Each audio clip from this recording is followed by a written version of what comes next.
TNC Predators turn to pick.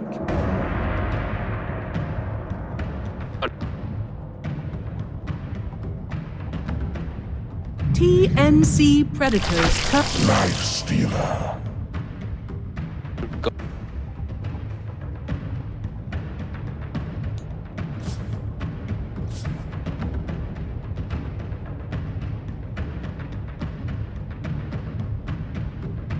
TNC Predators turn to pick.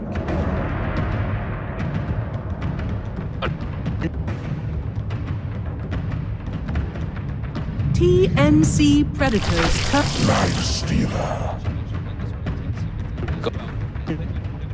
TNC Predators turn to ban. Of course, yesterday on that crystal waiting, being able to go for that decimal later too. Team Liquids turn to ban. TNC Predators turn to pick.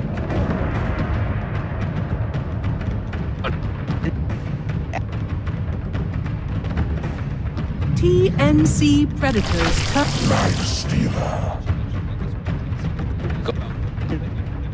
TNC Predators turn to ban. Of course, yesterday on that crystal 10 seconds remaining. go for that decimal later too. 5 seconds remaining. Turn to ban. TNC Predators turn to pick.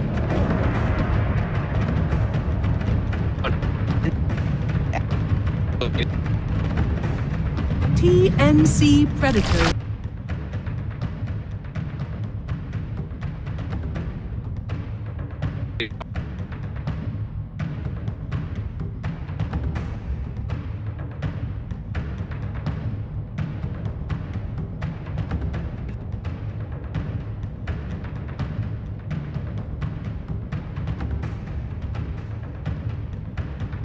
Team Liquids turn to TNC Predators turn. Enchantress.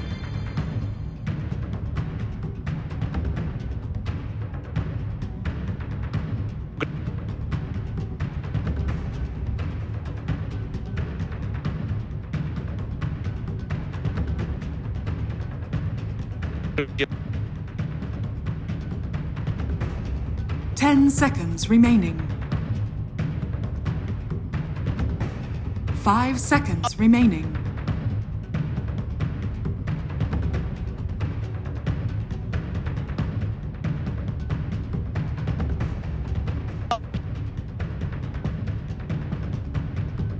Team Liquids turn to pick. Send.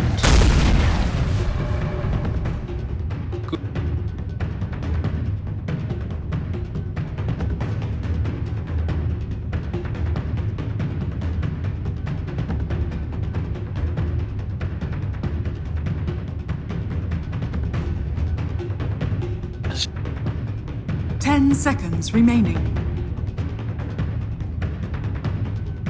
5 seconds remaining.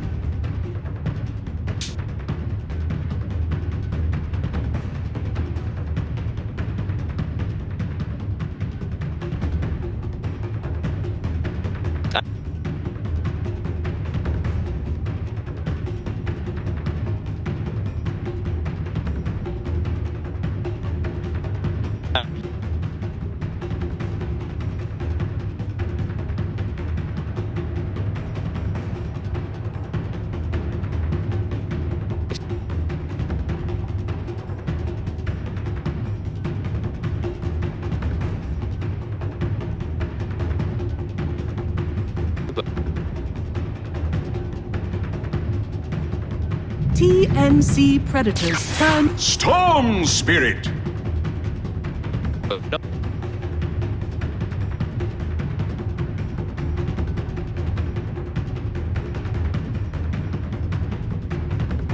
Oh,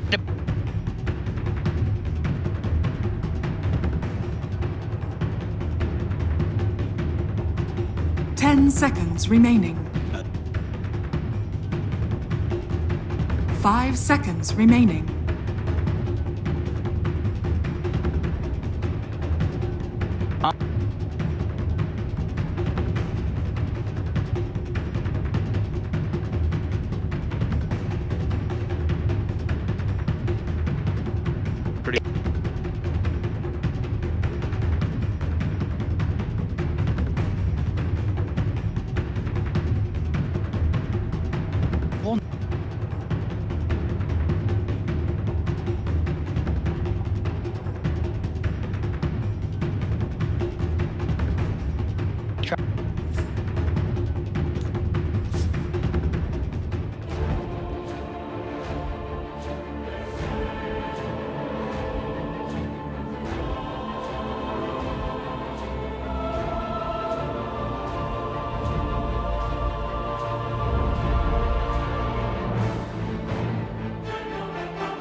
I won't lie, that was unexpected.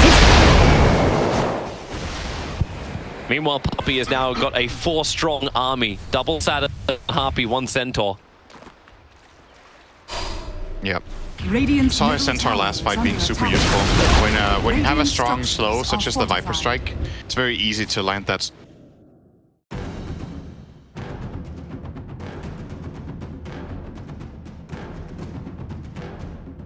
Team Liquid's turn to ban.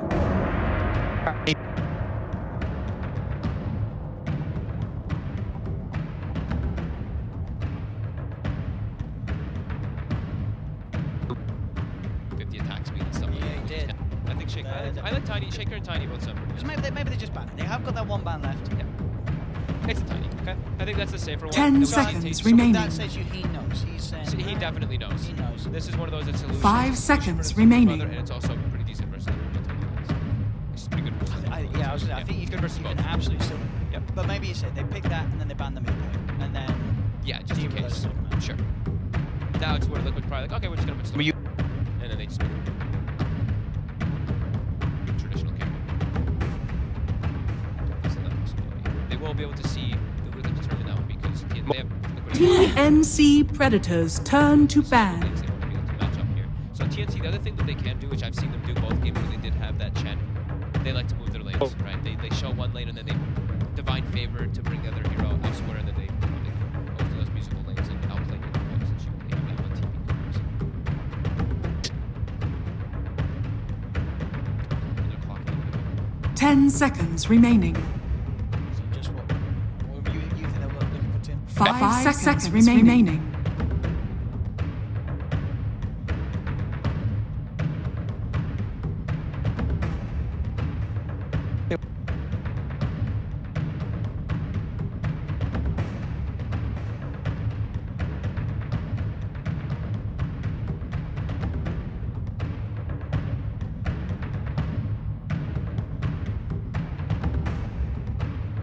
TNC Predators turn to pick.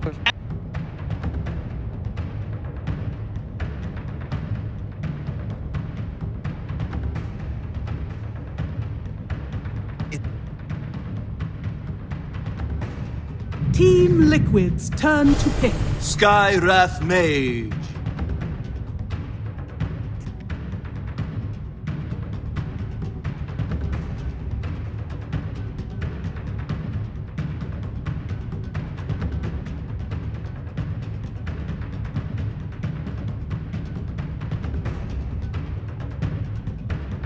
Ten seconds remaining.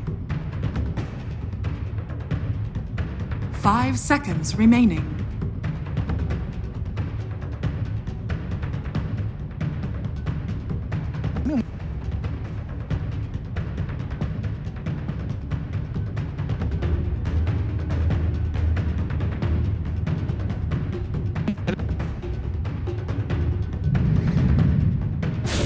Drow Ranger. You may now select your heroes.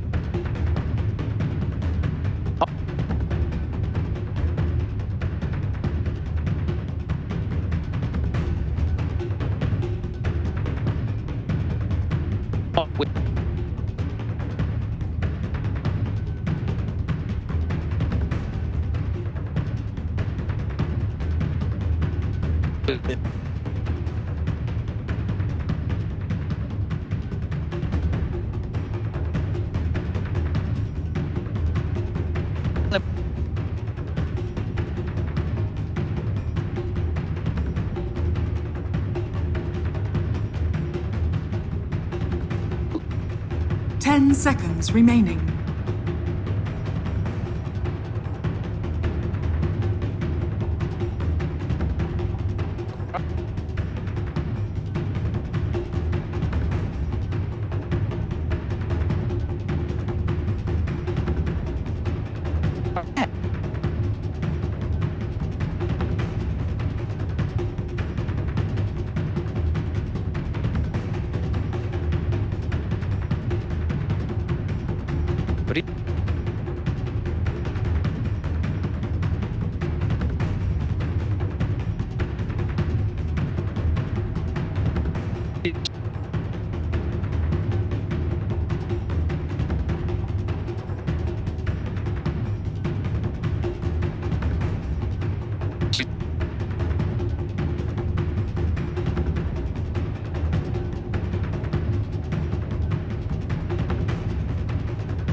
You're a trusty mate.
You're a trusty mate.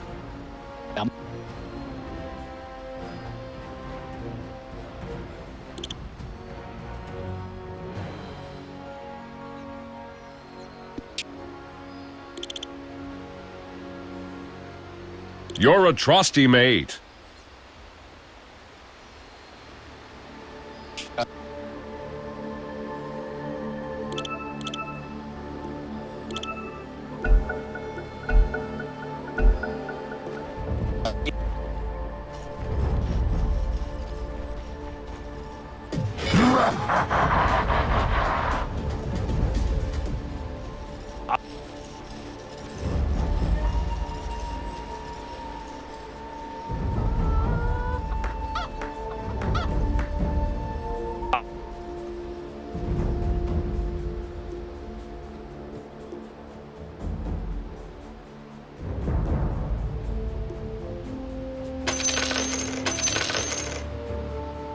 Put up.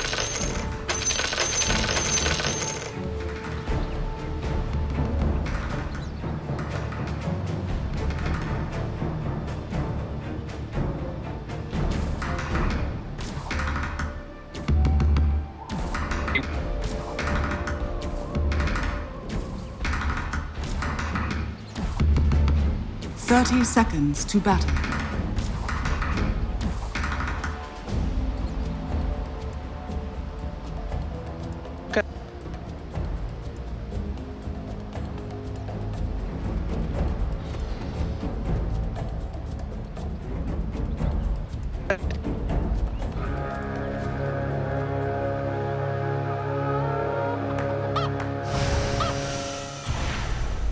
The battle begins.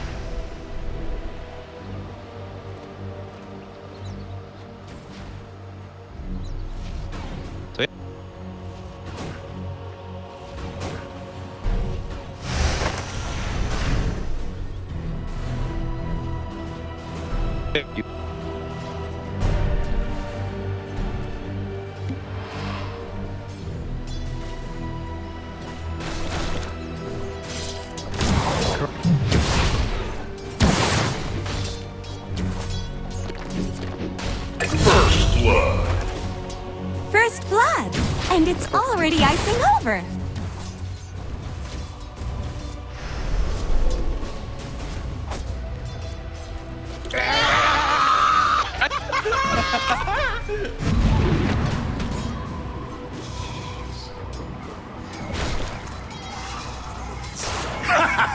Denied! Sprites are with us.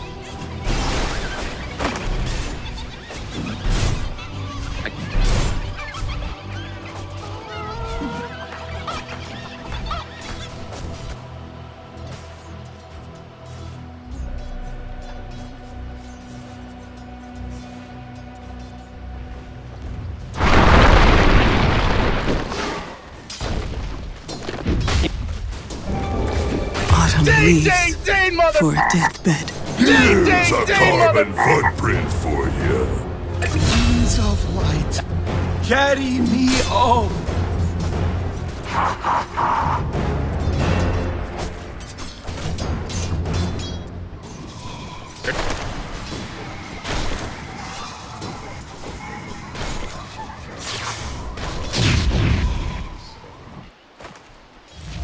Nature attend us.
Words.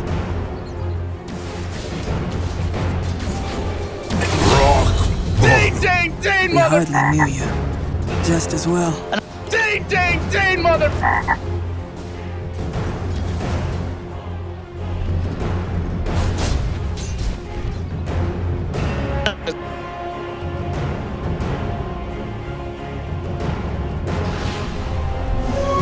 Regeneration.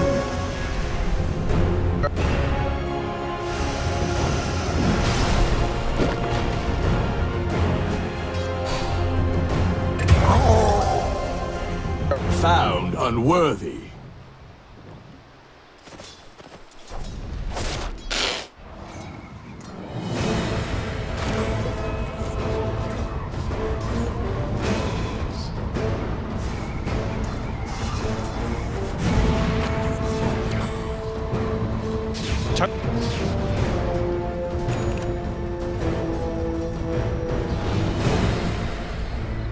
Tis mine. This'll come in handy.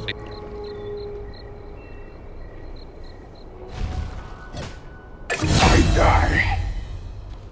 Dress warmer next time. Dire's structures are fortified.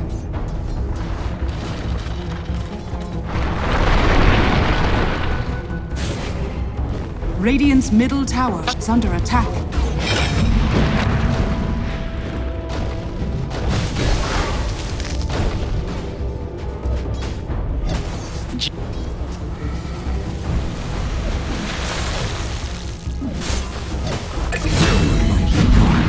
You move like a blue heart glacier. Radiant's middle tower is under attack.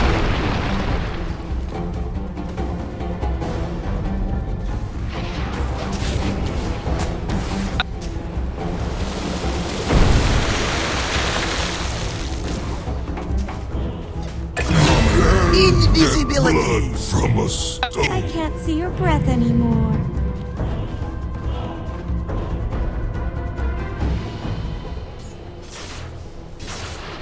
Dire's middle tower is under attack.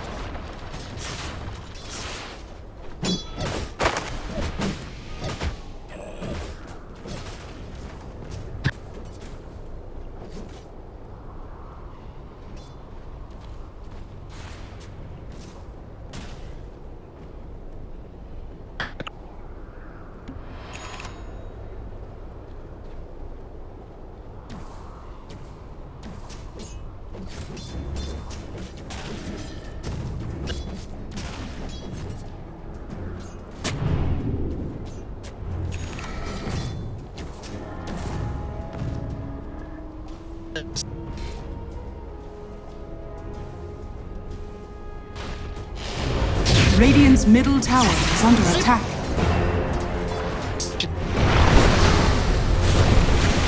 I die alone. Down with the ship.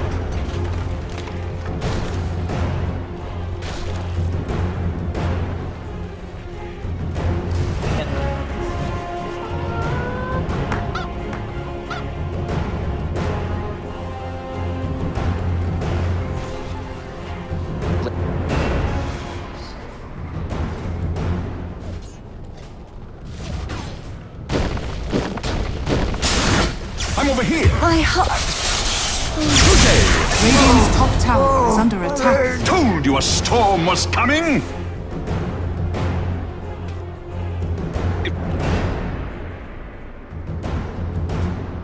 Radiant's middle tower is under attack.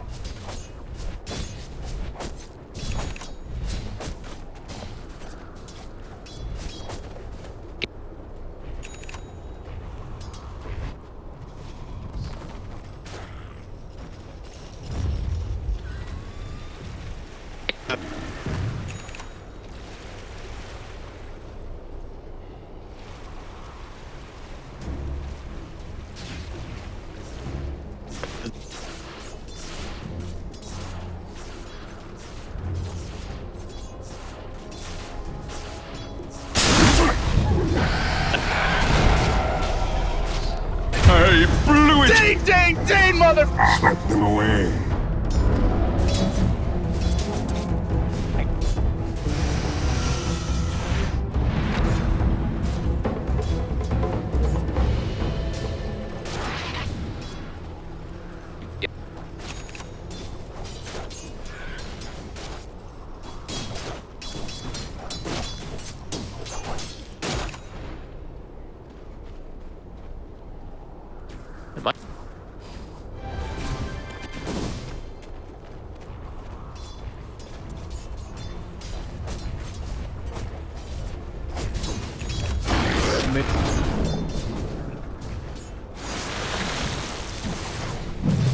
Radiant structures are fortified. For me. Let's go. One begin. Orthodox. No whining now.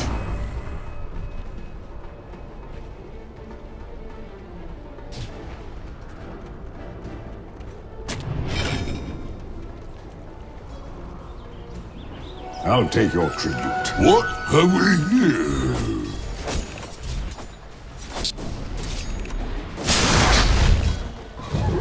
Invisibility. Nature attend us.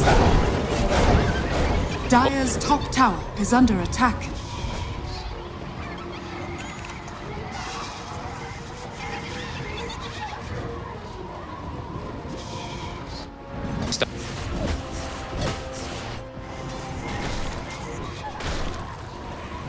Dire's top tower is under attack.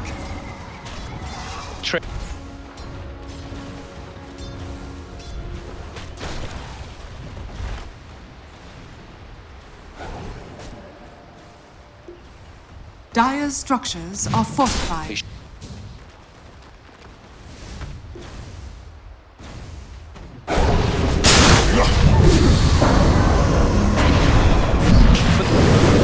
My sprites are with us.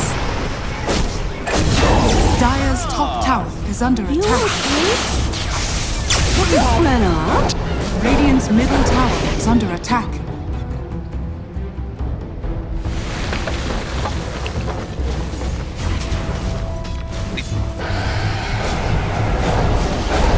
Radiant's middle tower has fallen.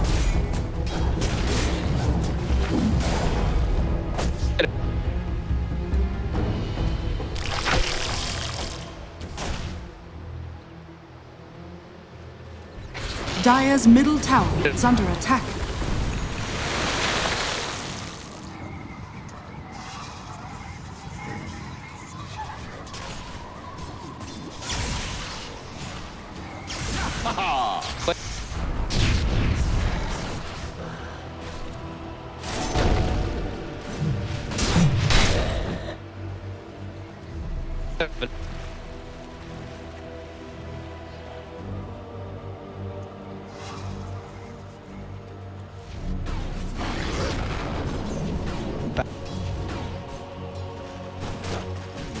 Radiant's bottom tower is under attack.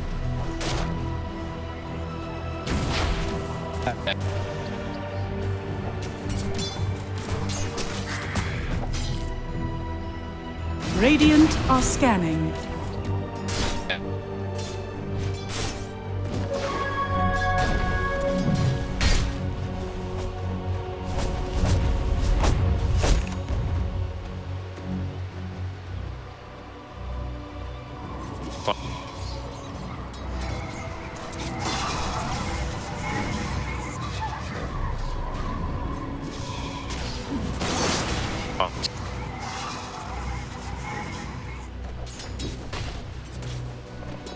Yeah, Pebble Pusher.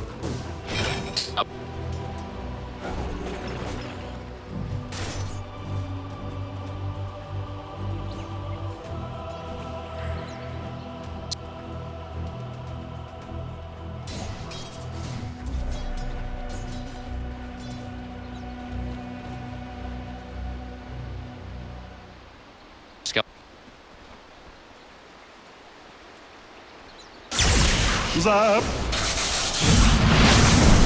Oh, face judgment.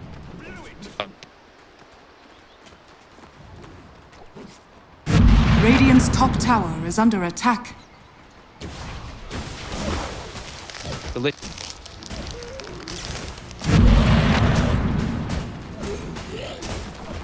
Radiant structures are fortified. Radiant's middle tower is under attack. Dire's bottom tower is under attack.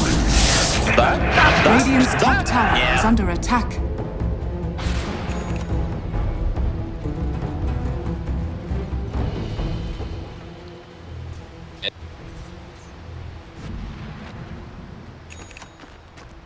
Dire's middle tower is under attack.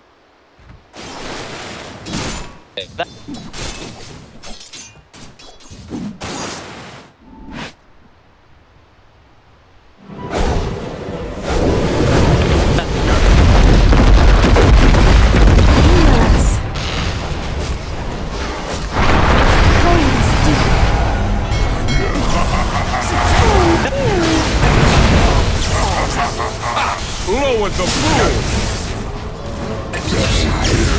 Touché. Looking for me?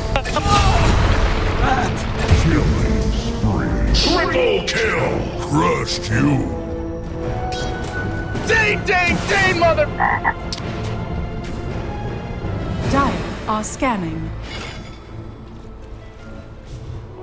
I'll take that.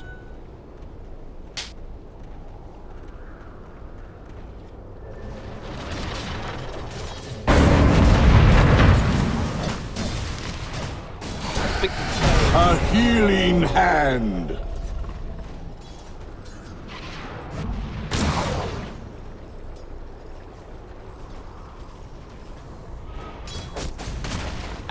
I'll take that.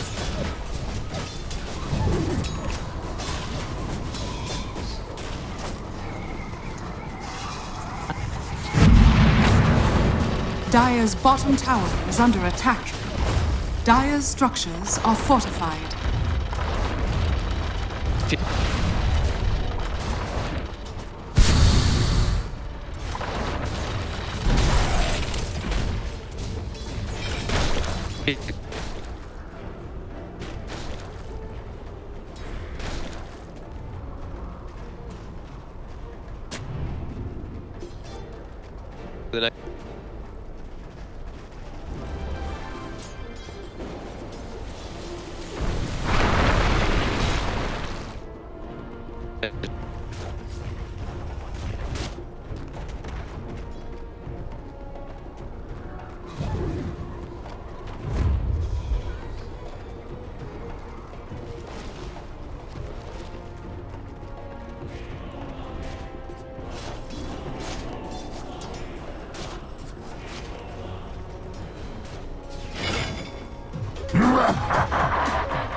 this be?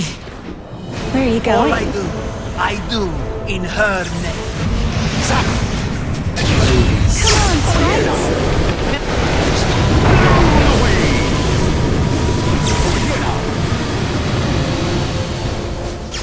Let the fun begin. Here I am. Here they are. The harder they fall. There's no shame in it. Not so safe harbor, eh?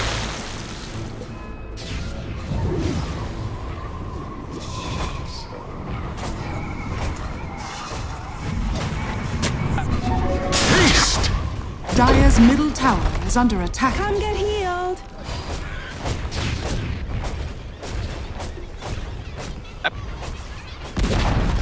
Dire's middle tower has fallen.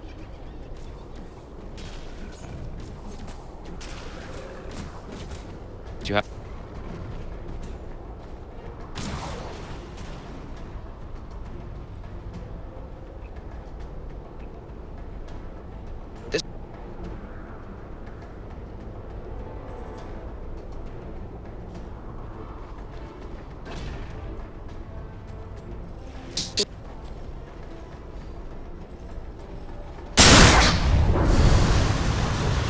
Rack and ruin. That is for the master. Radiant are scanning. Radiant's bottom tower is under attack. Radiant structures are fortified.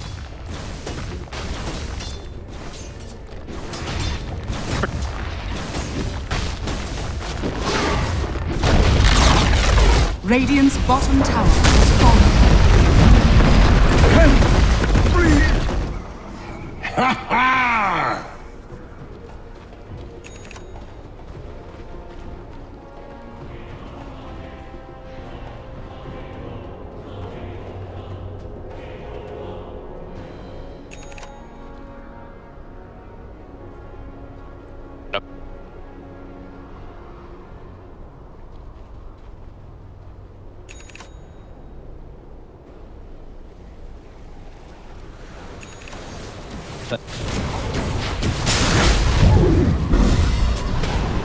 Radiant's bottom tower is under attack. Blown out on a cold wind. Repent. You'll always be my chum. Where are you going?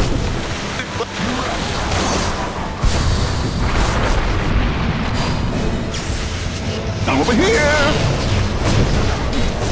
My city. She To celebrate. Your blood flow.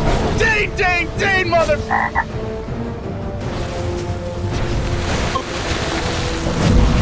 My dreams, unrequited.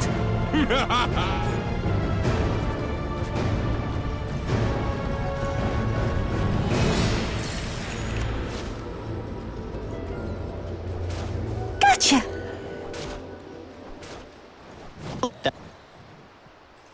My thrift rewarded.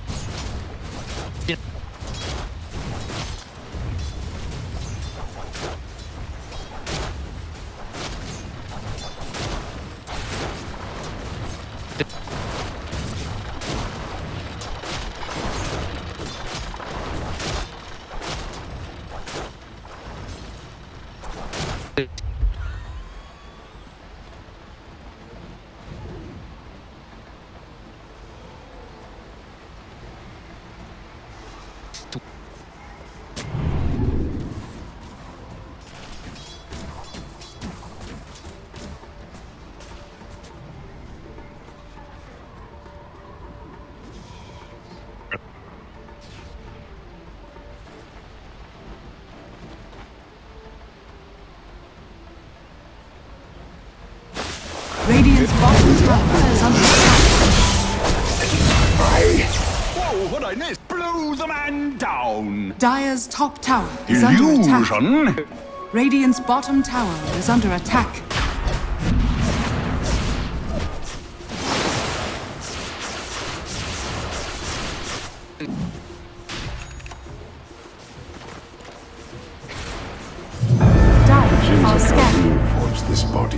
sprites Radiant's are with bottom us. tower is under attack.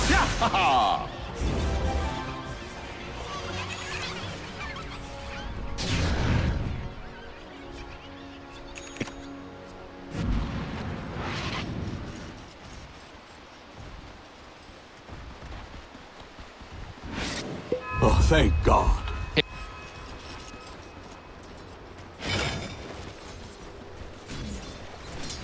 Radiant are scanning. Dire's top tower is under attack. Healing power. Dash on the rocks.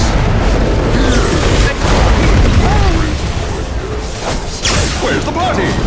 Hand of God.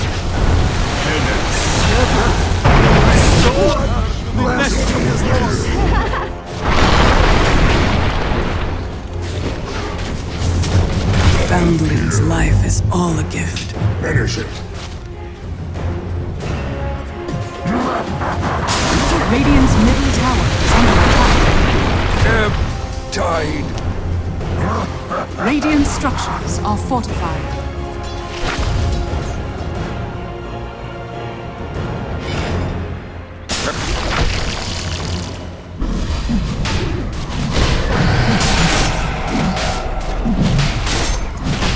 Radiant's middle tower is under attack.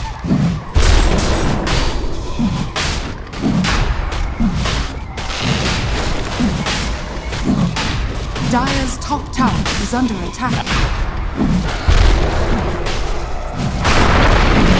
Roshan has fallen to the Dire.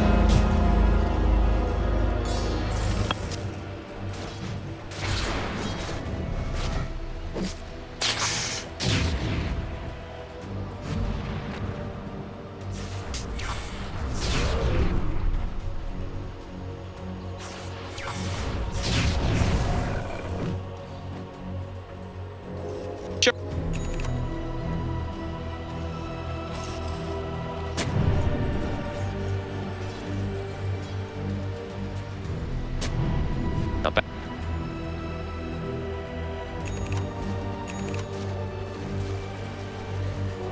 I'll take your tribute. There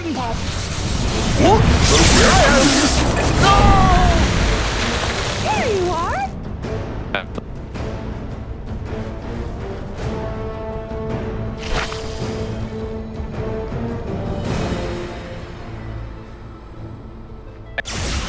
Ho-ho!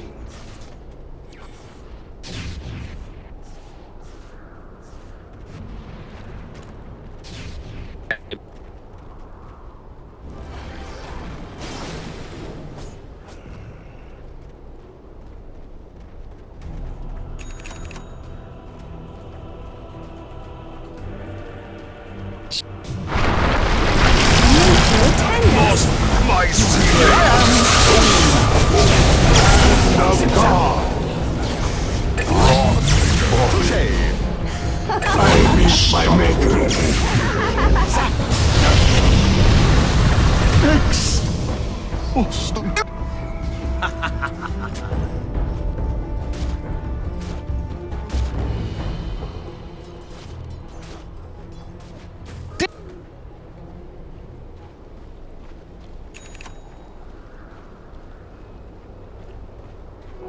This'll come in handy.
Radiant's bottom tower is under attack.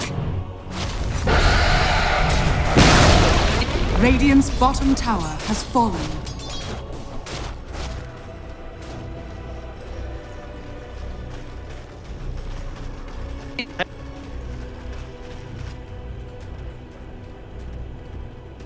Radiant's bottom tower is under attack.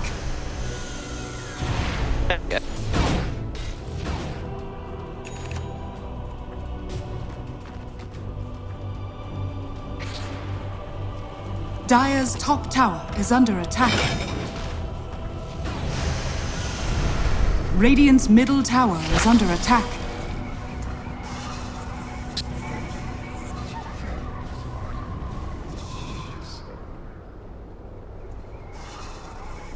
Dire's top tower is under attack. Dire are scanning.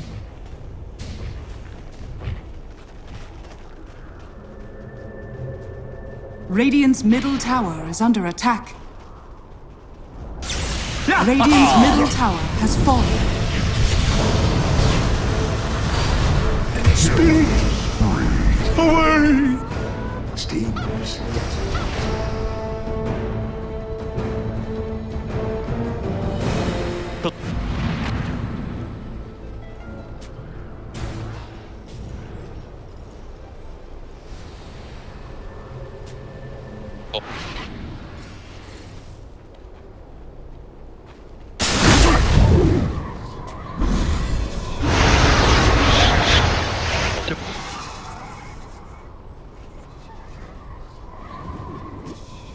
Radiant's top tower is under attack.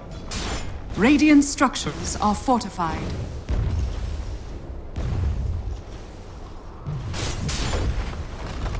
Radiant are scanning. Radiant's top tower has fallen.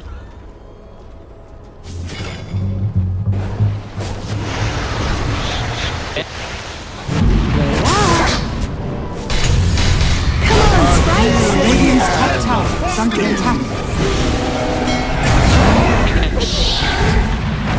That went well.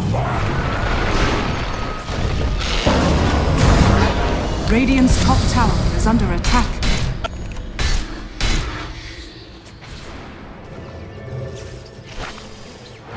This is mine.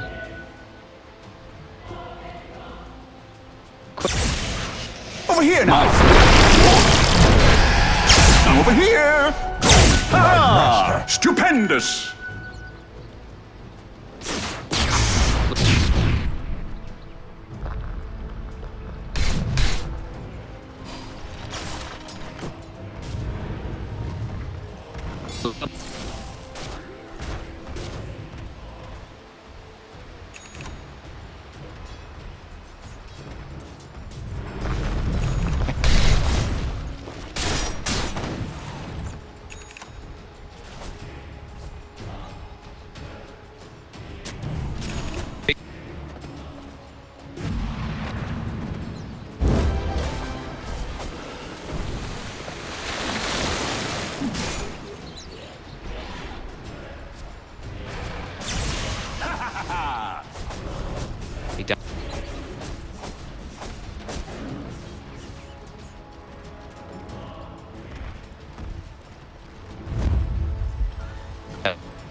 To the last breath. I free you from life.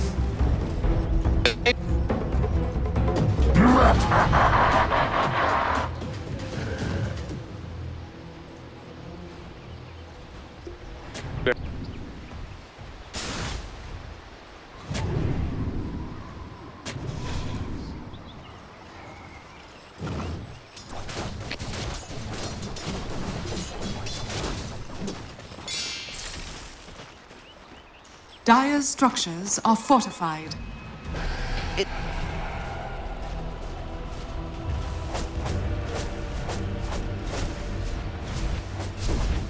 Illusion.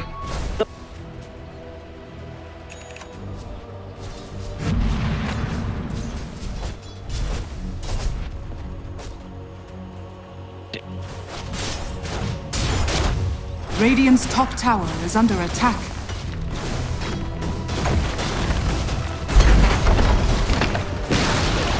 Radiant's top tower has fallen.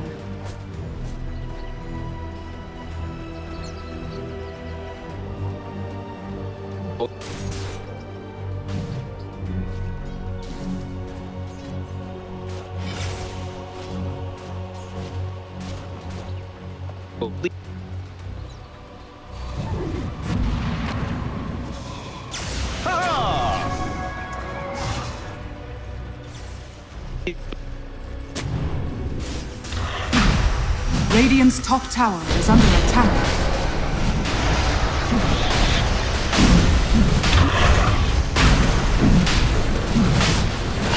Roshan has fallen to the Dire.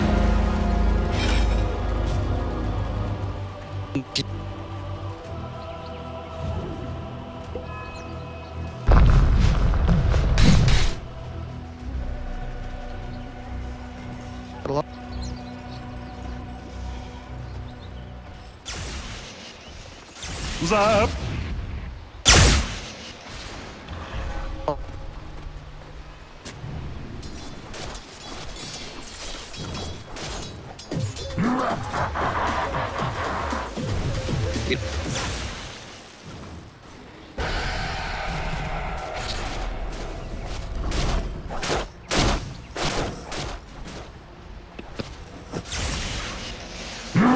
Over here.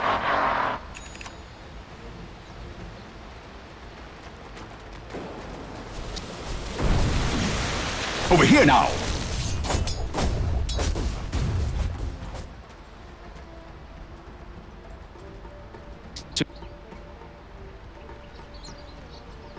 Radiant are scanning.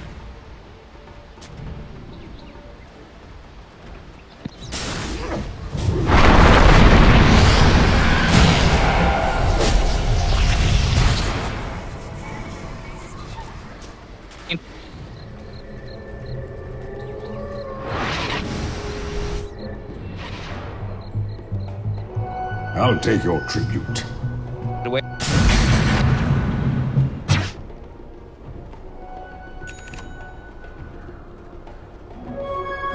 Regeneration!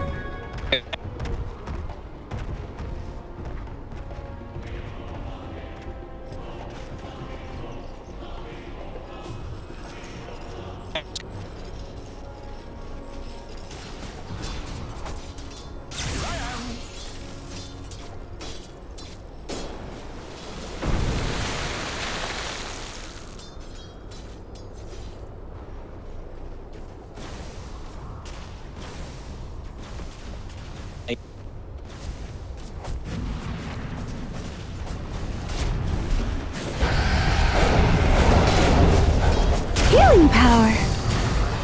Yeah.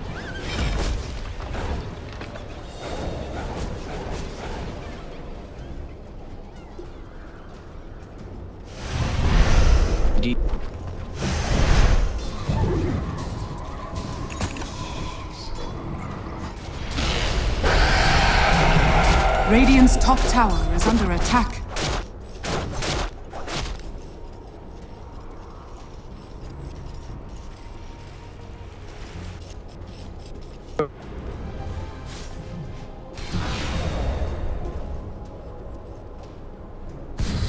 Double damage. Here I am. Yeah, ha ha.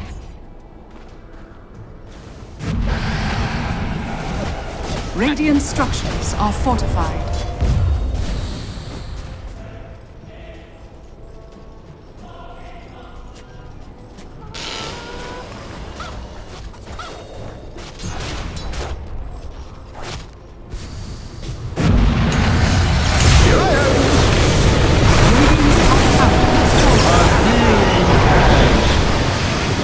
Where are you going? Back to core. I'm over here. Sprites are with us.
Radiant's top shrine is under attack. Radiant's top shrine has fallen.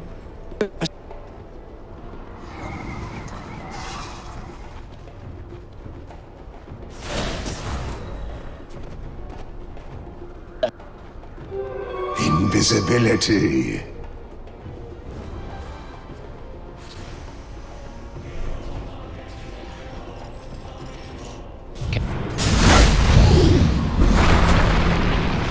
Whoa!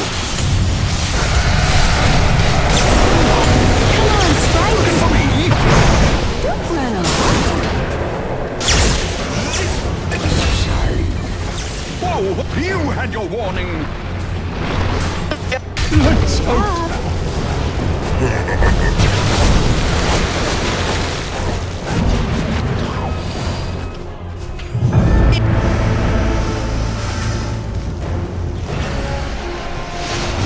Welcome back!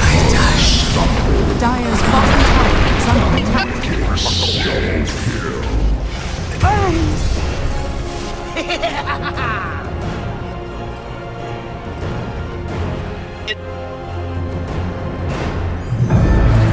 Radiant's middle tower is under attack.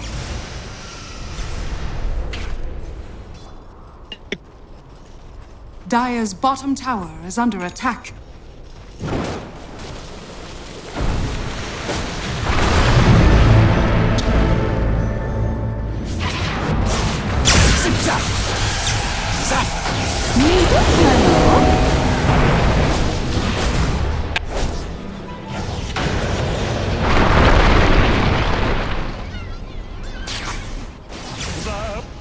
Dire's bottom tower is under attack.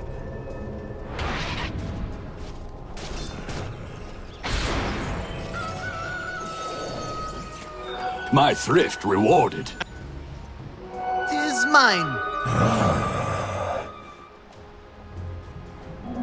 Regeneration.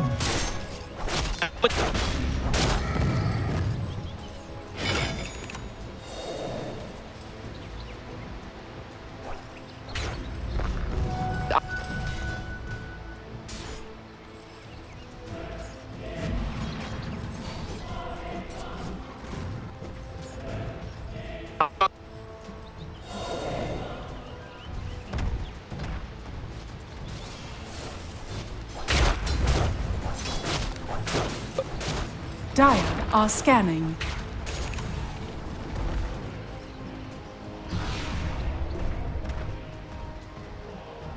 Just get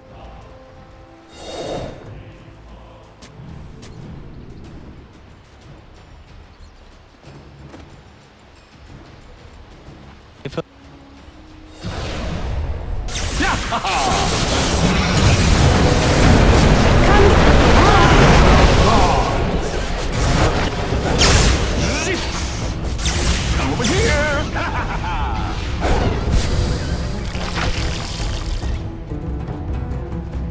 Again? Here I am!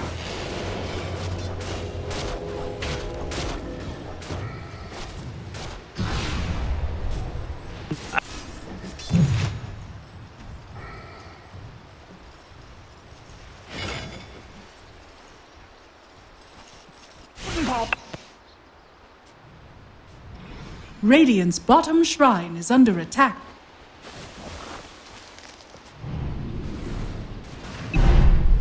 Illusion. Radiant's bottom shrine has fallen.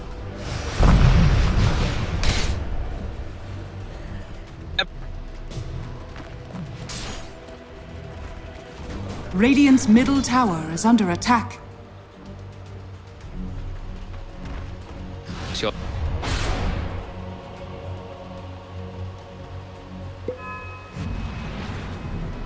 Radiant's bottom tower is under attack.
I'm over here.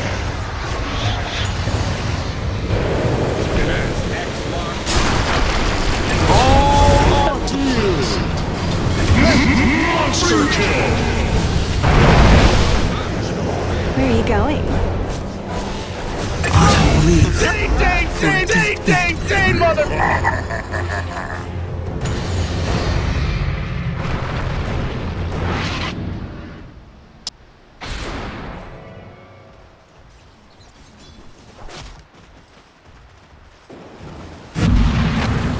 Where are you going? Faster than an aeroplane. I rededicate my magic to the nest of thorns. Come on, sprites. Get up.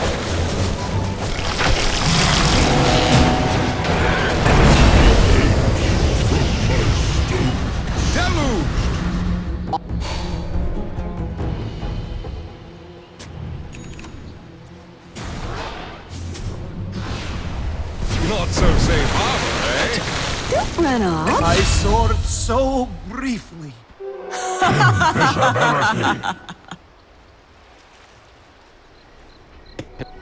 Gold for my master.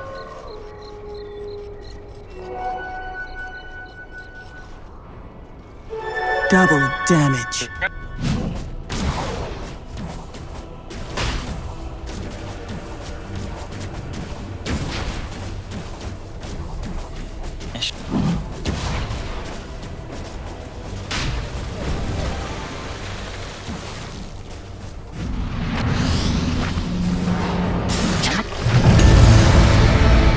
Come get healed. Roshan has fallen into the radiant. Dang, mother!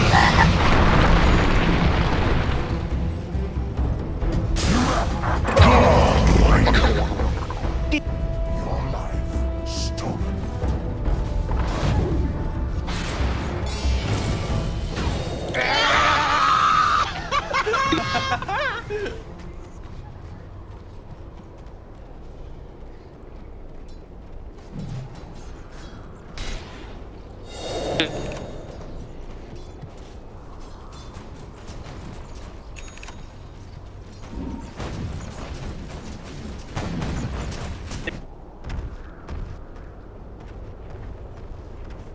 Dire's bottom tower is under attack.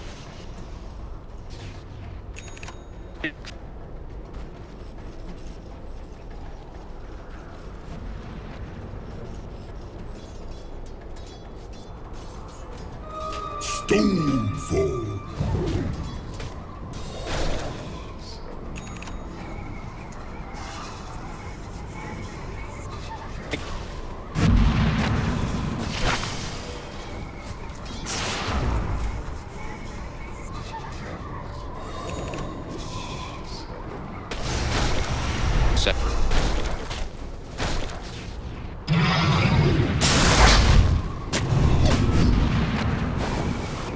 Where are you going?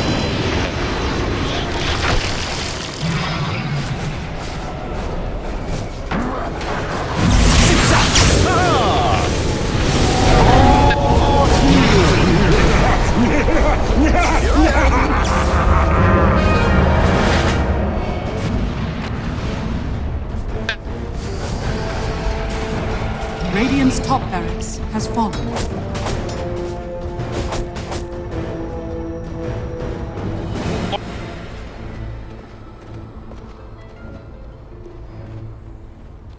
Radiant's top barracks are under attack. Illusion.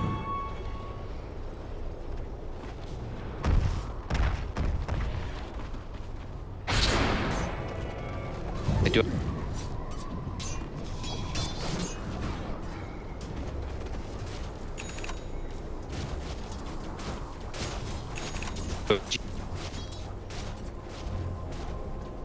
Radiant are scanning.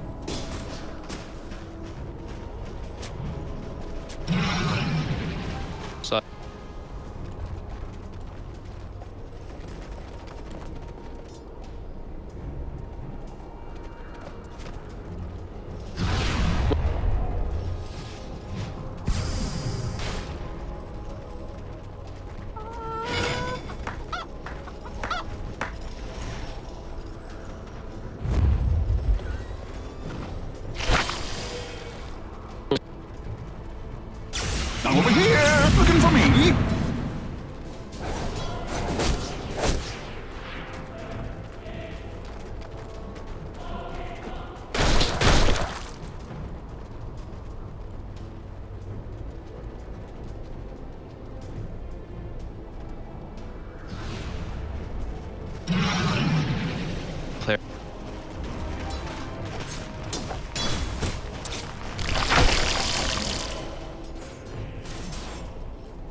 I'll take your tribute.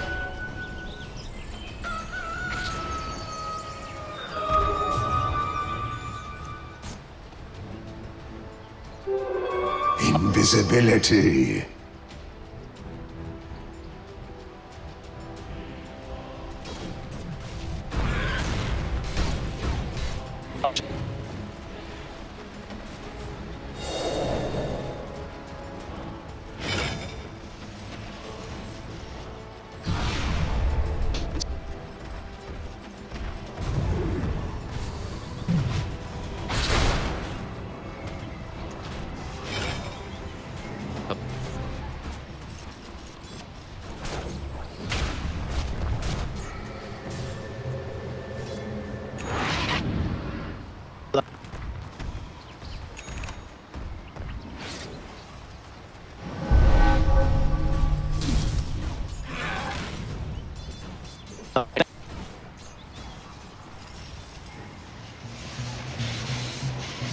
Oh, what'd I miss?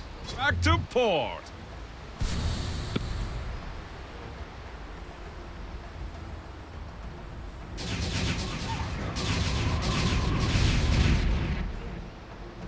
Where's the party?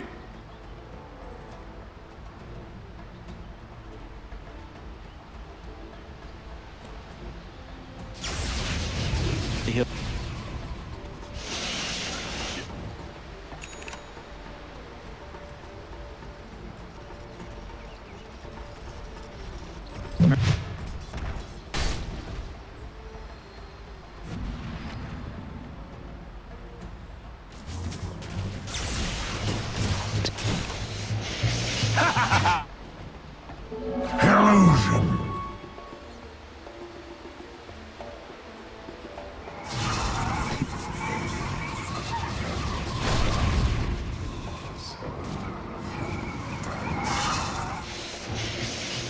Over here now.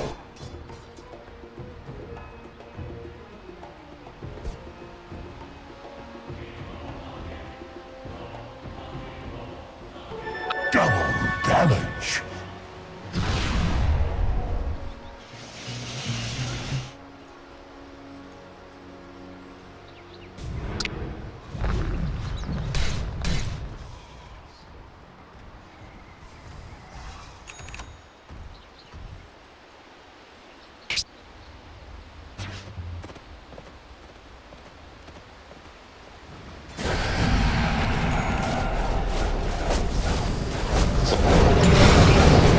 Radiant structures are fortified.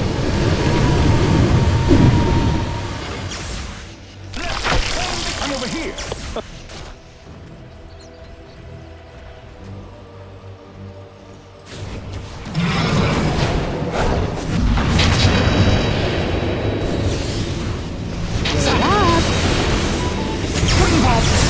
Heal us.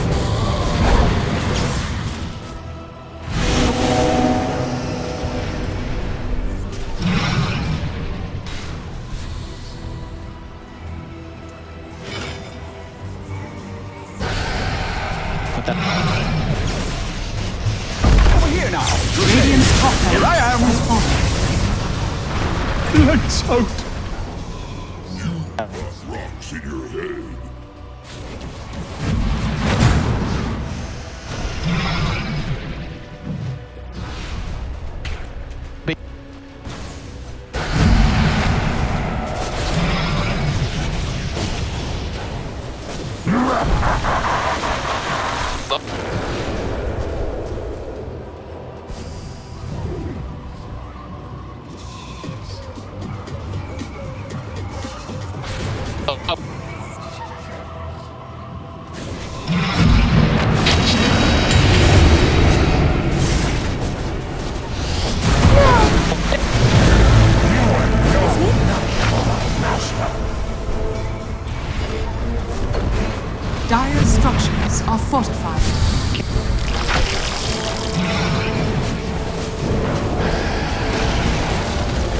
Radiant's middle tower has fallen.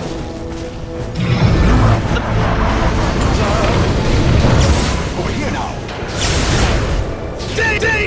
Ding, mother! Whoa, what'd I miss?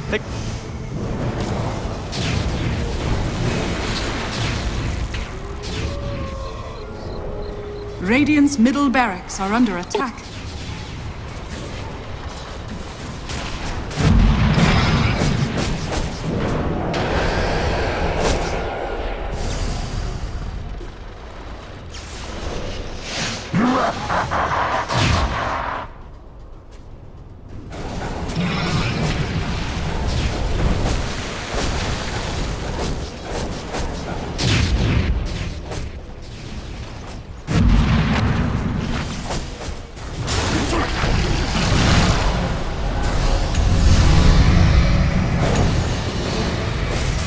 Come get healed.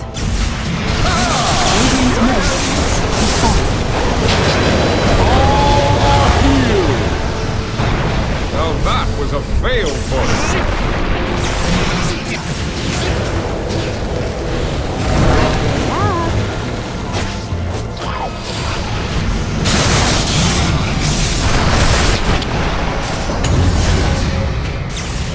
Autumn leaves for a deathbed. Radiant's middle barracks has fallen. I've waited.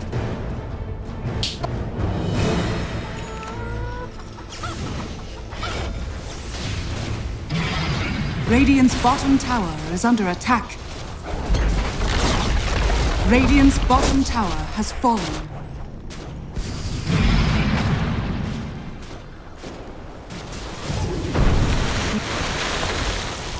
Radiant's bottom barracks has fallen. Radiant's bottom barracks are under attack. Radiant's bottom barracks has fallen. Dire now have radiant.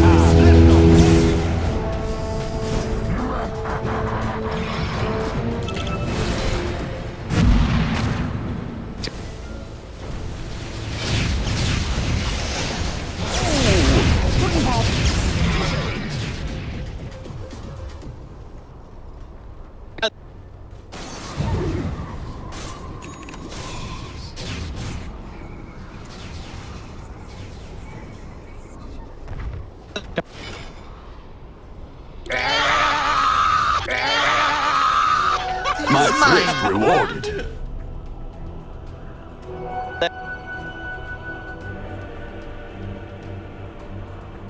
Not for myself, but for the cause. Radiant are scanning.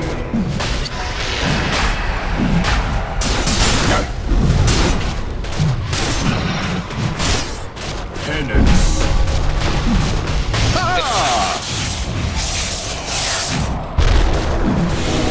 Let the fun begin. Dire are scanning. Roshan has fallen to the deity. Haste.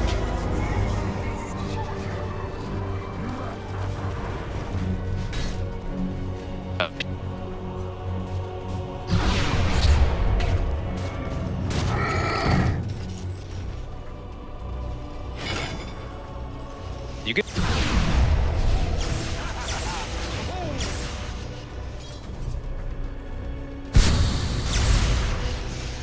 Here I am.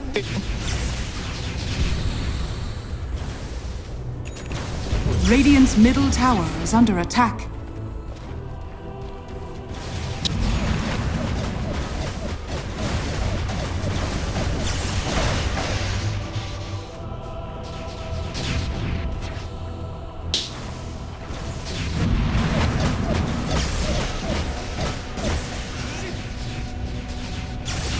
Looking for me?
structures are fortified.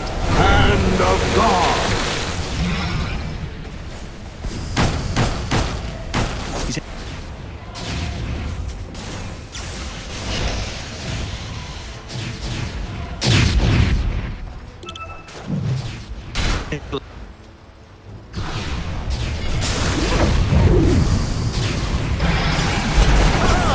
Whoa, what I miss? Radiant's middle tower has fallen. Where's the party? Let the fun begin. Here I am. Monster kill.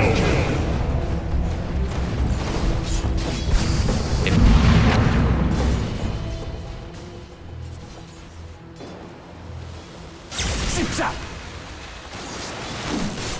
I'll take your tribute. Looking for me? Touché.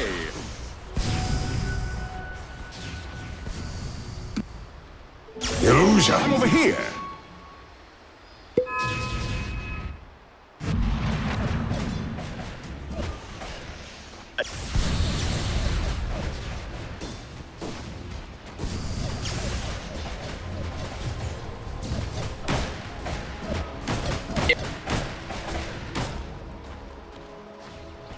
Don't run off.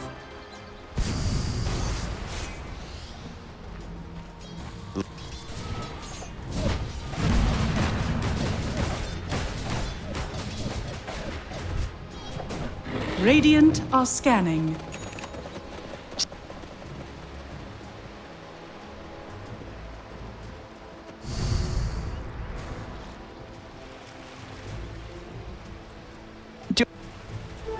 Double damage.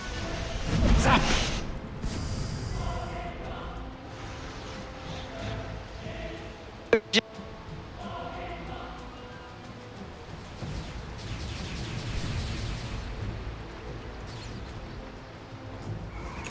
Dire's middle tower is under attack.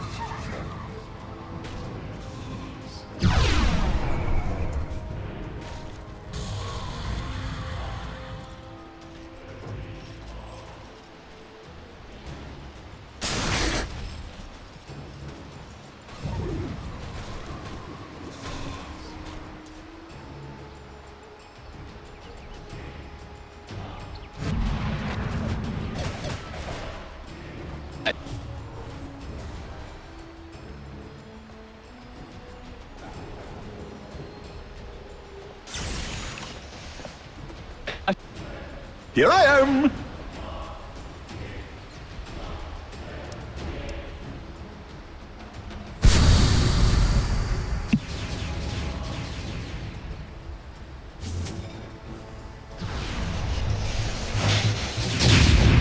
Touché.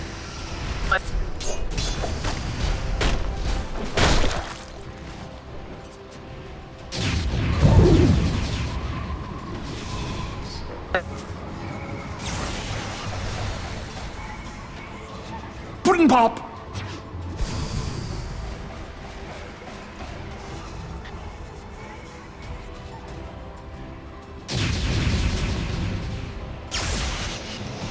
Zap. Zip. I'm over here.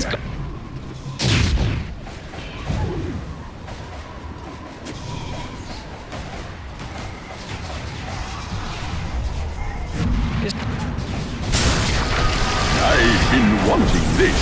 Oh! Looking for me? I'm over here. Whoa, what'd I miss? Over here now. Let's go. Zip zap. Sprites and weakness. A healing. Well, whoa, what'd I miss? Zap. Let the fun begin. Double kill. Looking for me? I'm over here.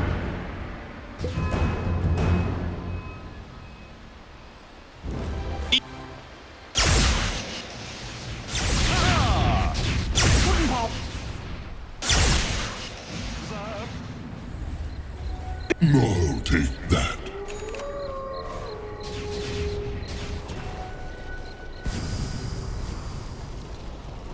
My thrift rewarded.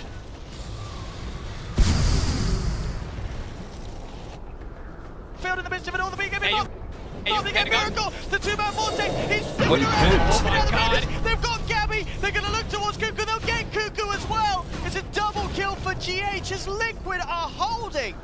You have got it.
Dire are scanning.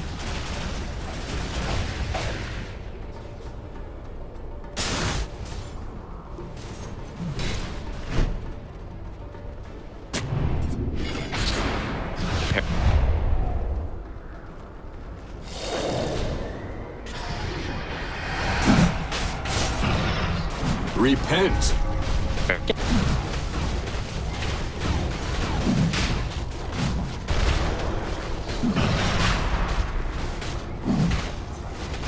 Roshan has fallen to the dark. Clarity.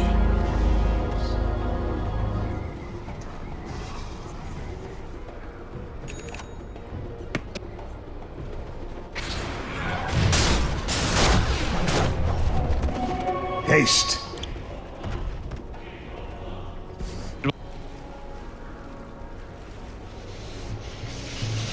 Zap.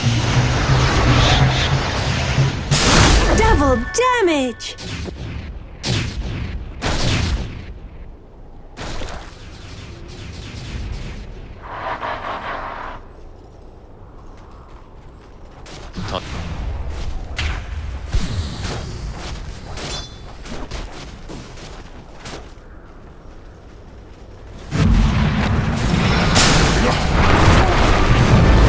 Nothing like a little cooldown. Radiant's middle tower has fallen.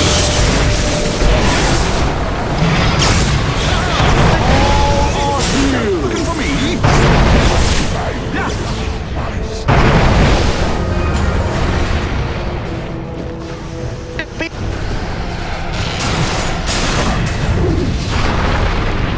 Radiant's ancient is under attack. That's a relief! Over here now. Back into the fight. Radiant's ancient is under attack.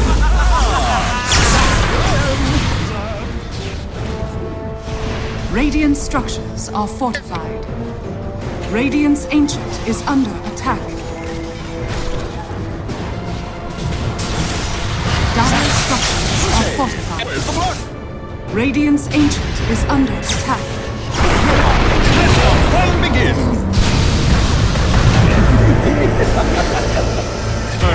Radiant's ancient is under attack. That's something good may begin.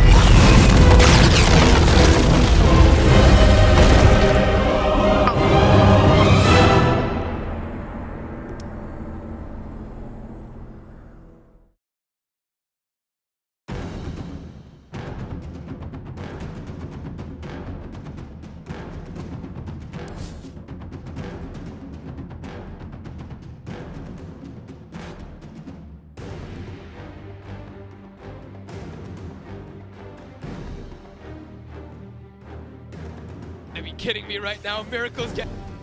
Biggest sigh of relief that they ever have done, as they will manage to close up game 1. I think all of us breathe a little bit of a sigh of relief there. I think Valve as well, right, too? They're like 100%. But they're on the numbers on that, Gaben. They're able actually to close this one out with some really clutch plays. The aggressive force step, some tossbacks as well, but Liquid with a pretty impressive hold there for a solid 38 plus GH nearly did it. They nearly did it. He stepped into that carry roll. Let's have a look at the damage. Let's look at the numbers. So what do we got? Mind Control, of course, you said the top 104,000 hero damage done that game.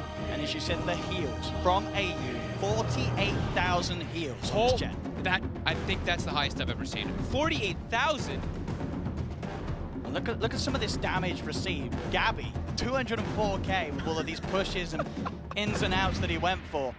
204k, that's got to be some of the highest damage received we've seen ever. I love it. Some crazy numbers. And a game that went to 100%, but it got us questioning. It really did for a moment, but... You had to, a lot of breaths were being held at the end of that one. And as I said, TNC can now breathe that sigh of relief as they will get the win. Finally, at 69 minutes in, they did it. And wow, what a game. What a get to start the series off. We've got another one of these coming up between Liquid and TNC. Sort of getting back to before the game got into that crazy post 60-minute territory. Definitely things that Liquid need to work on going into game 2. Right? We had this early game where Miracle, it wasn't his finest performance on the Storm, and in fact, kind of the opposite. Yeah, he jumped in and died quite a lot. It really, it stunted their growth. I think them getting their BKBs at that late timing really crippled them in this game. It was like that 30-minute mark, and they still weren't picking up their BKBs. I think they got them like right after that. But at that point, TNC had assumed full map control, and that's why we saw them able to actually finally close this one out with that big gold lead. Wipe your brow a little bit there. No, of course, just for the players and for your viewers at home, I'm sure you're all sitting on the edge of your seats for that. Don't go anywhere. Not that you would, as we have one more showdown between Liquid and TNC coming up after the break. We'll see if there's another crazy one, as this game, another one to add to the ever-increasing list of ridiculous Dota 2 games that we're getting in this TI9 group stage. We'll see you after the break for Game 2 of Liquid versus TNC as TNC take Game 1.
wala naman sa'yo magbibigay, no? Wala namang magbibigay sa'yo. Minsan meron. So, wala, tuloy mo lang ginagawa mo, enjoy the game. Love the game na ini-stream mo. Kasi kung yung ini-stream mo na game, di mo rin gusto, tapos pinipilit mo lang din mag-stream, mahirap yon. Pero, syempre, tuloy-tuloy mo lang. Kasi lahat naman ng streamer nagsimula.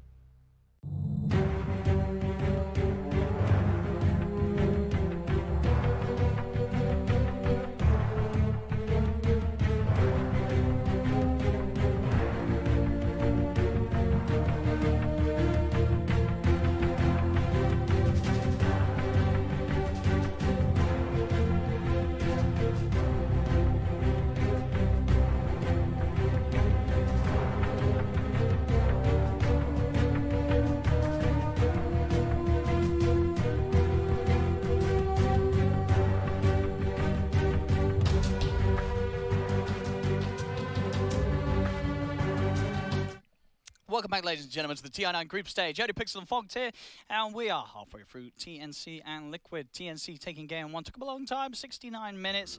But for the most part of the game, it was TNC playing on another level to Liquid. Liquid did struggle a lot in that game. Yeah, they had the lead for, what, how long? It was like at least, I mean, it looked like they had evolved. Let's just see what the gold lead and everything they had from the pretty much exact, like just before that 30-minute mark, and they kept it all the way until that end there. So, yeah, very solid performance from pretty much everyone on TNC. Tims and Cuckoo looking like the standouts for me, just like the way that they were setting up every single time, prepared for Miracle. Gabby, of course, that other one on the Lifestealer, having that incredible comeback and just dominating super hard. But yeah, everyone did their job there on the TNC. The point where, I mean, it still doesn't warrant an early ban from Liquid in their eyes. They've left the Lifestealer in the pool. They take out the Chen, though. I think that's definitely one that you have to start looking at for TNC. AU and the rest of the boys, they play way too well around it, the way that they are even always just putting the pressure on around the map. He's just recalling and making plays everywhere. Nice. Okay, an Ember right away. And the Magnus. It's the reason we've seen Magnus banned a couple times versus Liquid. And with Liquid, is this likely to just be the safe lane Ember with Miracle? More than likely, yes. Yeah. Okay. All right, yeah, that's putting it out there. Liquid with the Ember Magnus opening. Yeah, I believe I saw them playing it. I'm going to check again just in case, because I know that they played... I saw them playing the Ember Spirit yesterday. I know it was Miracle playing it, but I can't remember how many games they've had it with Magnus in particular. Oh, different route for Gabby this time. Okay, it's just going to open up with the Sven. Being able to, it's very helpful for your teammates in particular. That Warcry versus Sleight of Fist is always pretty nice, but also just having that hard lockdown. Since you are not going to have a lockdown coming from your 5 position now, since you already have shown your AA, you're going to at least provide that from your carry versus that Ember Spirit. Back to the bans of TNC. We'll see if they want to ban out anything else that partners nicely with the Magnus. TNC taking out that Bat Rider, one of the heroes that we have seen quite a lot versus Sven. Right, when Sven was super popularized, it was like people were just picking Bat versus Sven and you just crush him inside the laning phase. So let's take a glance back. Yeah, they opened up with a Ember Elder Titan yesterday as Liquid, so it was not with that Magnus. And then a couple other games, they didn't. Yeah, they did open up with it a couple times. Yep, they opened up with the Ember quite a lot.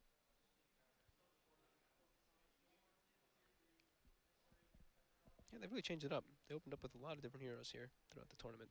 Haven't gotten to see too many Liquid's games on our stream here. Oh, for TNC, I mean, is there anything that you're taking away from Liquid that they had last game? Do you want to consider like the... Well, I guess GH is going to be playing the Magnus, right? So you're not too worried about the CM. Yeah, you'd assume that, more than likely. Yeah. We have seen some teams still playing it inside of that core role. Liquid, they ban out the Omni Knight, very appropriate when you're playing with Magnus. I think that was one of the true tried and tested counters to the Magnus. You just, you pop GA. It's also super good with the Sven. They're going to ban out that Oracle. So what does that say? Well, they have the AA, right? So they want the AA to have its full effectiveness here. And Oracle, very good versus Sven, being able to dispel that Warcry as well. Back the way of Liquid, they'll take that Tiny away. And really go with the Grimstroke. Okay. Nothing so far that necessarily works with the Soulbind, but you do have both of these heroes that eventually you're going to be able to get in with the Inkswell. Yeah, Ember Spirit, very easy to get in with Inkswell, and also with the lane, too, right? If you are going with it, you just Inkswell with that Flame Guard. Quite a lot of damage that does come in from the two of them. TNC. Obviously, for Cuckoo, Sand King is still in the mix. Is obviously not, was they were forced to ban it themselves, make sure that Liquid could not grab it. Yeah, the Sand King looks pretty good. Wondering something here for Tim's if they want some stun, some lockdown.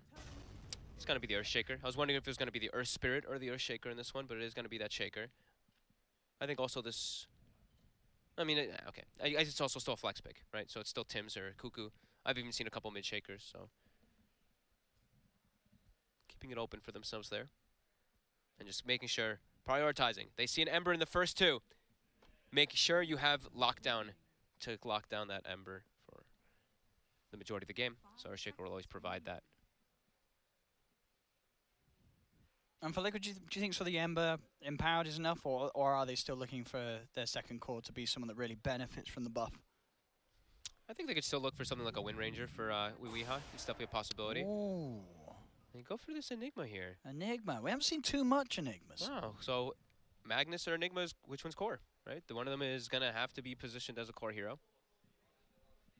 Yeah, we haven't gotten to see it too much. I'm actually really liking Rubik right now for TNC. If they switch the Earthshaker to the offlaner and you pick Tim's or Rubik, I don't know if they don't really play it too much, but versus Enigma as well as Magnus, you've got amazing spells to steal throughout the game, and also you can steal you can even steal Empower. Yeah, it looks. I know really it was a while. Didn't Weeha used to play mid Magnus? Oh, he did. You're right. He did, didn't he? There was a few years back that used to be a Weeha thing. Yeah, I don't think that. I mean, we never see the Magnus mid anymore. Not a fan. Putting it out there. Not the biggest fan of the hero overall in the mid lane. Yeah. Okay. You never know. We can dream. Yeah, I really do. Those like RPs, those black holes. Maybe, I mean, no, not Silencer. I think Silencer also because it's like Ember, Mag, Enigma. Just a lot of team fight. Doesn't seem bad. But Rubik, and okay, they're gonna take the Death Prophet instead here. So what's around? Showing their mid. Yeah. And Team Liquid still obviously with that option to put the Ember safe and get something else in the middle lane. Silencer will still be banned. Ban it out. Yeah, I think it's still too much of a problem for the three. You know, the Ember, the Mag, and it can absolutely fit in, as you say. Yep. Cuckoo on the Shaker, and then having your supports to Silencer AA. A little bit awkward with your supports. You know, Silencer AA not the best, but have seen it done. And you have at least got those stuns covered elsewhere because you have the Sven and Shaker cores. And they're still hiding if it's Tim's hero or Cuckoo when they pick up that Death Prophet. So. Of course, who's the bit? Well, obviously the one that ignored this ban is the Yoga Magi. If they wanted to take that for the offlane, Bloodlust is Fen. Yeah, could be very nice, right? Even I could see a final pick Ogre just sliding in. I mean, even Bloodlusted Death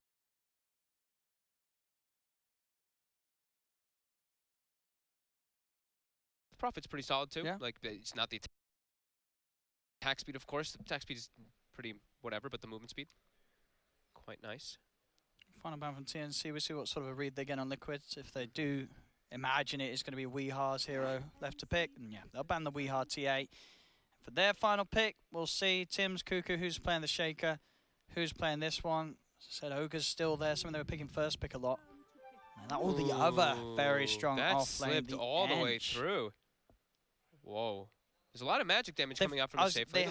They have got ways to kill the Ench, and they've also got this final pick to work with as well. You know the other one that Weeha used to play mid? Which was that? The mid Skywrath. Could you play mid Sky this game, or did you just get shredded by Sven? Whoa. So who's playing what? That's a great question. Weeha Pango. Mid Pango. So it is a core Enigma, of course. And, all right. That doesn't seem like a great matchup. Seems like a hard matchup. Pango versus Death Prophet. You're just going to get hit. You have really low armor on Pango. I guess you shouldn't die because you're always going to have the swashbuckle to break the siphon. Yeah, and you've got that's probably the big one, right? Is you break the siphon, but you're going to get hit a lot. I feel like you're not going to be able to trade too well at all. You're going to just get poked over and over again. So he might need to bring a lot of regen in this lane. At least he'll be able to get a bottle and maybe get that rune control, since that's the one thing he'll have in his advantage over the Death Prophet. But the other thing also that the Enchantress does provide is there's a lot of magic damage coming out from the side lane of Liquid, but he can dispel them. He can dispel both Flame Guard and he can dispel the Inkswell if they do like to make an aggressive move onto him there. And the Empower, right? And the Empower. Well, that's going to be later on, yeah. Yeah, I mean, in the laning phase, yeah. All right, well, here we go. Liquid versus TNC. I mean, what do you reckon? There's one say, do you sort of prefer one of these drafts? The Enigma and the Magnus is pretty slow-paced, but they at least have the Ember Spirit and the Pango, who are going to be pretty fast. But But I think overall, right, TNC there, once they start grouping together with the Sven, DP, Enchantress push and pressure, they can really start getting the ball rolling early. It looks pretty strong here for TNC, yeah, for sure. Cuckoo playing a different style of hero, though. He's been playing pretty much all the games that I've seen him playing. He's been playing Ogre Sanking Bat. Ogre Sanking Bat, right? He's played pretty much the pick off the ganker, the one to set up. This time he's going to have more of a carry role. So we'll see how he's able to do it that way here, and how much he's able to actually find in the farm. But yeah, I mean, the TNC draft looks really solid. Liquid's still has a lot of team fight that can come together. So if they do get time to back up and get some farm on Liquid, that's where I could feel a little bit of concern for TNC. But yeah, I feel like Weehaw is going to struggle versus Death Prophet just from the harassment. But we'll see if he's able to take that lane also.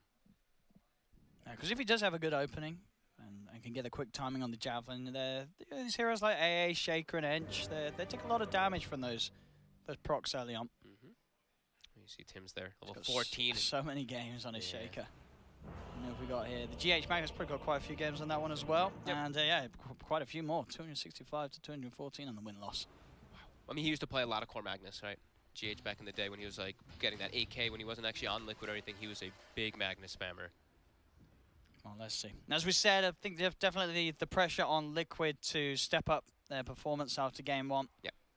It was very shaky from sort of out of the lanes and into the mid game. TNC were just outplaying them, making the correct reads and moves and responding to Liquid every single time. That Liquid just couldn't really catch a break. So we'll see if Liquid are able to sort of reel themselves in and hold back from making similar mistakes this game.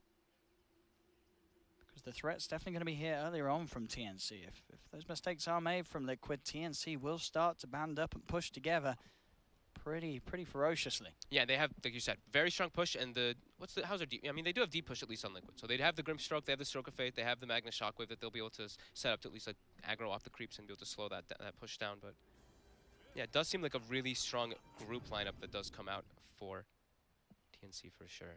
And these wins, as we say, ever so much important for both of these sides as they sit in that sort of middle area of the group, trying to fight for that chance of having a spot of going straight to the upper bracket at the main event. I don't know why I thought Pango had lower armor. That's what I was just checking, by the way. I was seeing how much he actually has 4 armor. I thought for some reason he actually was like a 2.5 something hero, so I was actually wrong about that one. So he will still be able to. He still will take a lot of damage though. Those ranged heroes definitely do put the pressure onto the Pango. The rune spots once again doesn't look like we didn't see anyone try for kills. Look where Weeha's standing. He's offensively placed. See, I told you he loves this position there for the drum. Even when he's dire, he's putting it down. But that's him checking further if there's a ward vision there, of course. As runes. Looks like they will be able to do 3 for TNC. Kind of expected when you're playing with an Enigma on your draft. Enigma and Magnus, very passive heroes for quite a long time. See what they're going to be able to do here. And looking at the lane matchup, so Mind Control on his own down bottom against the Sven. I mean, how does this sort of go? Can you put pressure on, or does the Cleave just deal too well with the Eidolons? They're going to shift somebody else down here. I don't think Sven wants to be put in a 1v1 versus Enigma. He just is going to get way too many denies. And eyes on Weehaw versus Armel. Can this Pango get a good trade farm directly head-to-head against the Death Prophet? Ooh, he actually loses 2 of his Eidolons there to Gabby. So Gabby able to secure quite a couple last hits here. He's going to be missing out on every single one of those range creeps, but if he gets 2 of the Eidolons for every range creep, I think he's pretty happy. So we'll see how that matchup goes. As mid already starting out, yeah, Armel definitely going to be bullying Weehaw a lot in this lane. And top, we'll see if Miracle's actually able to get a decent amount of farm up here as Enchantress. Able to be quite a bully. And yeah, we just keep seeing Armel just always hitting Weehaw. Just poke him constantly. And the rotation does happen there. The AA does make the move down toward the bottom lane. Even though Gabby was actually he's doing all right. He was actually doing super well. I mean, the point in Cleave, it does make it a little trickier for the Enigma. You've got to be careful with those Eidolons. Yeah, they dropped down slowly. He got a couple of them on that first wave. There we go. The gap closed. They've got the... You know, they're not actually going to go for it. He gets the heal off, and he has double Fairy Fire. Time's better spent making sure the Miracle just gets the last hits. They're cleaning up every single Eidolon now with AU down bottom, too. Mind Control giving a lot of gold there for Gabby. They're already almost level 3. Getting a fair few denies, too. Mid lane, we'll see Weehaw able to claim that regen rune. least didn't take it away from Armel. Breaks it He's immediately. Falling a little lower himself. Those last hits really starting to favor I mean- Armel heavily. I mean, it was, as you said, the DP having that edge. Yeah. So every time you walk up, you just get hit like 3, 4, 5 times. And now he did use the swashbuckle to try to like secure creep. So a little bit of Spirit Siphon damage, not the most. As GH. Hit himself back up a little bit. GH actually zones him away, so they will be able to secure themselves at least a range creep deny. He'll actually TP to the tier 1 to not lose out on any of that efficiency. And yeah, Mind Control is actually getting bullied really hard bottom. The important thing for Liquid is that they are able to secure this farm for Miracle. 13-1 versus this Enchantress for now. And yeah, for the time being, the only lane that's going really good for Liquid. I mean, mid lane starting to catch back up Weehaw, but still definitely going to be trailing behind Armel. Bottom, GH. Doesn't go for the skewer play onto AU. The harassment, yeah. Middle again, Weehaw just being brought down incredibly low. He's out of regen, just has that Mango and Fairy Fire too. Yeah, it didn't sound like a fun matchup when I was just looking at it. Like I've seen these pucks and any of these type of like high ranged heroes versus the Pangoliers, and he just really does suffer as Miracle. Dropping very low. Will be forced out of the lane, and they only have one Tango left up here on the side of Liquid. Very limited on the regen. Miracles actually might just have to go back to base. Oh, and they just down get bottom, they nearly killed Gabby there. Bringing him under 100 HP, he was able to just keep his cool and TP back to the tower. That was close, but a good call from Gabby. Stops himself from dying. And they're able to get both of those range creeps denies there, Cuckoo, underneath Liquid's own tower. Weehaw, wanting to get this rune here. Armel is positioned there for it, and he just used the swashbuckle. Weehaw. I mean, what's his options? He's got a shield crash over. And he got the salve delivered as well, so he will actually survive there. But they now cancel Tim's it. They're going to have there. a Crypt Swarm again in a second. They don't even need it. The right click will do it. First blood, this mid lane.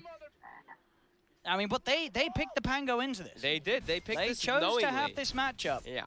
There was no surprise that the Death Prophet's going mid. I mean, where else is it going to go? Bottom lane, GH skewing away to make sure the Cold Feet doesn't kill him, but he may still be in trouble anyway, and he is. They get the kill, TNC. Weehaw, swashbuckling forward. Armel just is like, okay, I'll just get a level 2 Spirit Siphon on you, but Weehaw will be able to secure a couple creeps. Weehaw's just going to kill him! Oh my! Oh, he's getting exposed! He didn't know the Mango was there. He's getting exposed mid this game. Armel Tips killing him as heads up. And now Miracle dropping down to 30 has the salve, but these lanes. 2K lead at the 5-minute mark.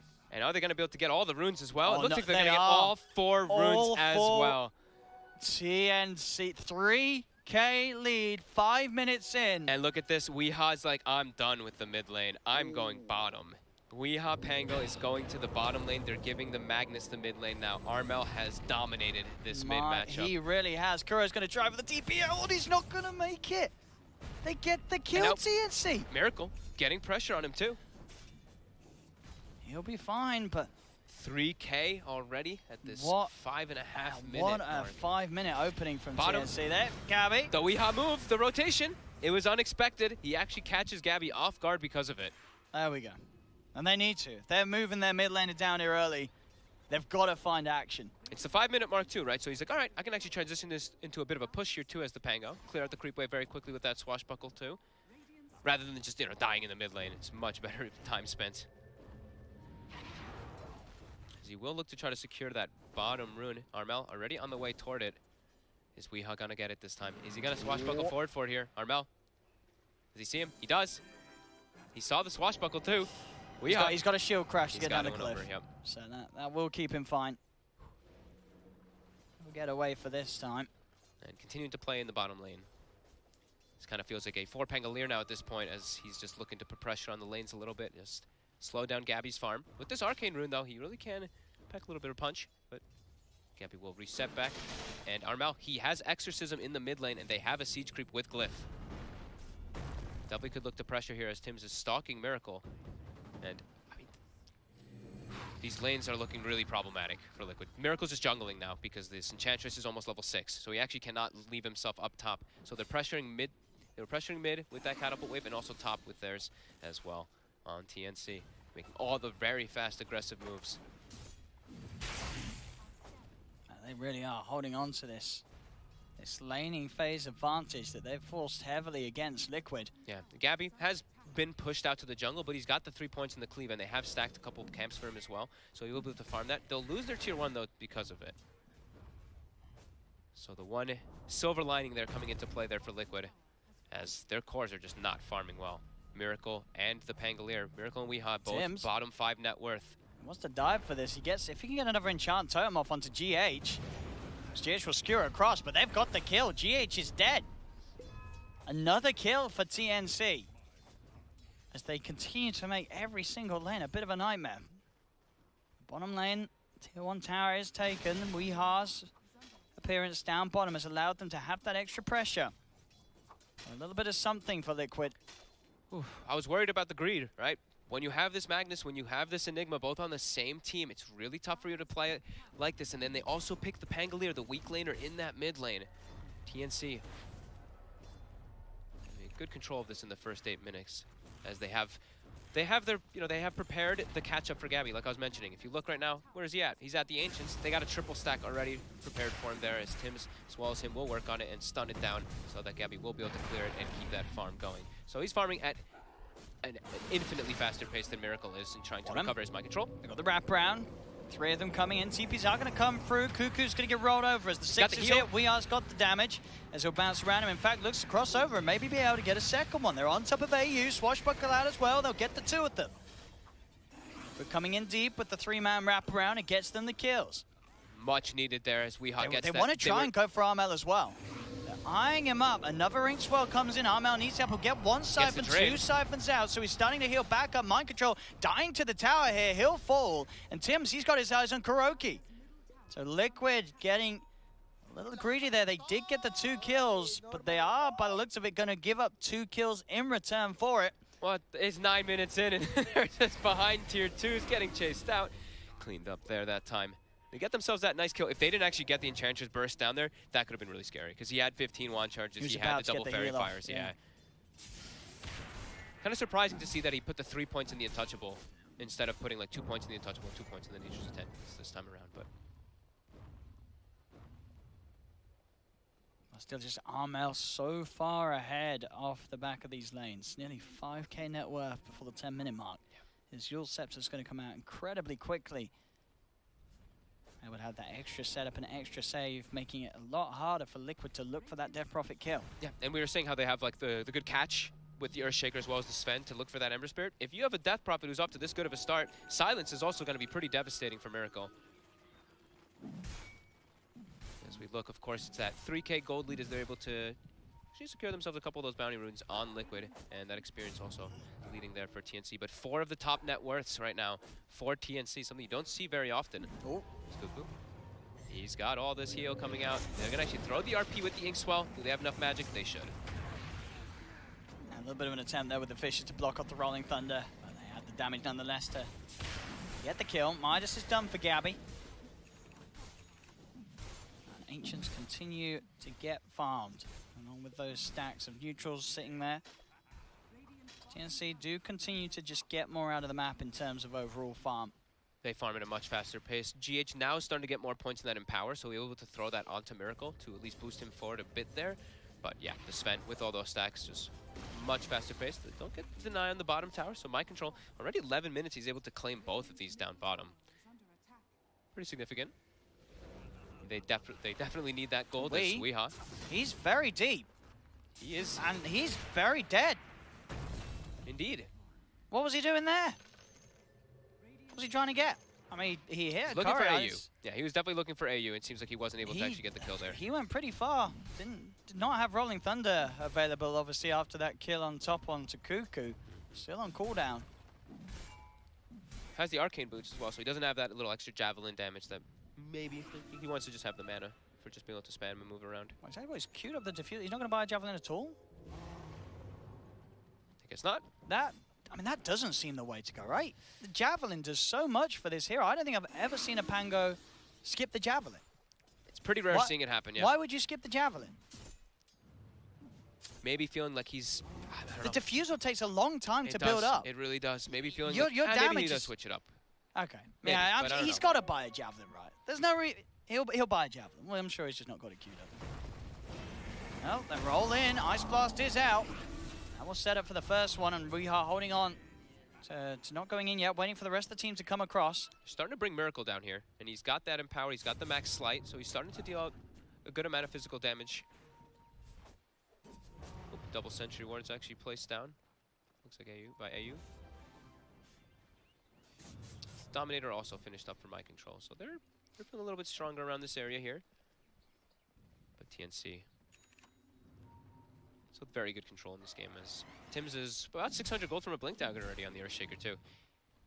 3-0 and 4, getting himself a lot of kills. Also, I believe set up some stacks for the team too, so he's got a lot of bonus gold. That's gonna be a very early Blink Dagger though on this Earthshaker, which could definitely cause problems for Miracle. As they're now Liquid, they're smoked. They're trying to get a wraparound here onto Armel. See, Mind Control trying to go for a bit of a solo play onto Cuckoo. He has the Black Hole down.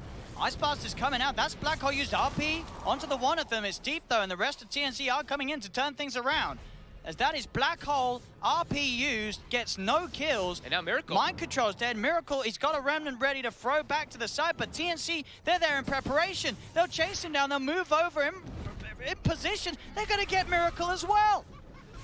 As Liquid, they're having another bit of a question mark game so far. Can they even go for Armel here? He's really tanky. He has the Yule Scepter as well. They actually have to just disengage. Weeha will have to swashbuckle away. Cuckoo's gonna start committing some. They've got the silence. Weeha. He's hiding in the trees. They've been soulbound. They're going to move in with the ghost. Weeha will head off to the side. He will survive, but the fish is there. Weeha continuing to back off. Mind Control comes in. Got the Midnight Pulse. The Ice Blast does pass over Weeha. Armel getting low. He's trying to actually commit with the Yules. Look at him play with his Siphon. Armel's still alive. Cuckoo's in the trees. The Crypt Swarm gets the kill. They're onto Armel. Can they kill with the Siphon? Armel, he's cutting back. The Echo Slam. Miracle's dead. It's a double kill for Armel as TNC are just beating up Liquid around their tier 1 tower mid. They're just still trapped here. Look, Cuckoo's just still wanting to go for more here. GH, he's committing forward with the Inkswell, with that skewer. He's got the damage. He's got the Nature's Attendant. They don't have the damage. He's fine. Weeha's coming over, but he still doesn't have the damage. And now the he silence. has nothing. There's a Fisher out onto the two of them. And now GH, one more hit. He's got to hide. He will be able to get into the trees. Oh my god. GH, he shows himself again. Ooh. What a series of the events. Ice Blast. Oh, here it comes. Is it gonna snipe? Ooh. No, it's off the. Unless Kuro heads to the right. No. They'll be fine. It was close. That could have maybe got a double kill. Yeah, it was close for him to getting maybe both of them there. But now at a 6K lead, TNC. They're just outplaying, outmaneuvering Liquid in every fashion in this game after this lead. Is Liquid okay? They're trying to make this greedy draft work, and they're really getting punished by TNC. TNC is not showing them any mercy. Not at all. Look at the movements, right? I mean, this is a lot like I was seeing OG running around, right? They're just like, hey, fight after fight after fight. We look at Liquid's draft. It's very slow-paced. We can play at a much faster pace with ours.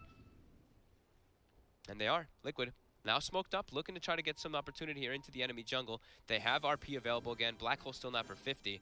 I still can't believe that Weeha's not bought a Javelin. I can't believe he doesn't have a Javelin. Yeah. I mean, you're on board with me, right? I'm not crazy, right? You buy a Javelin on this hero. Oh, the fissure from Tims, blocking Weeha.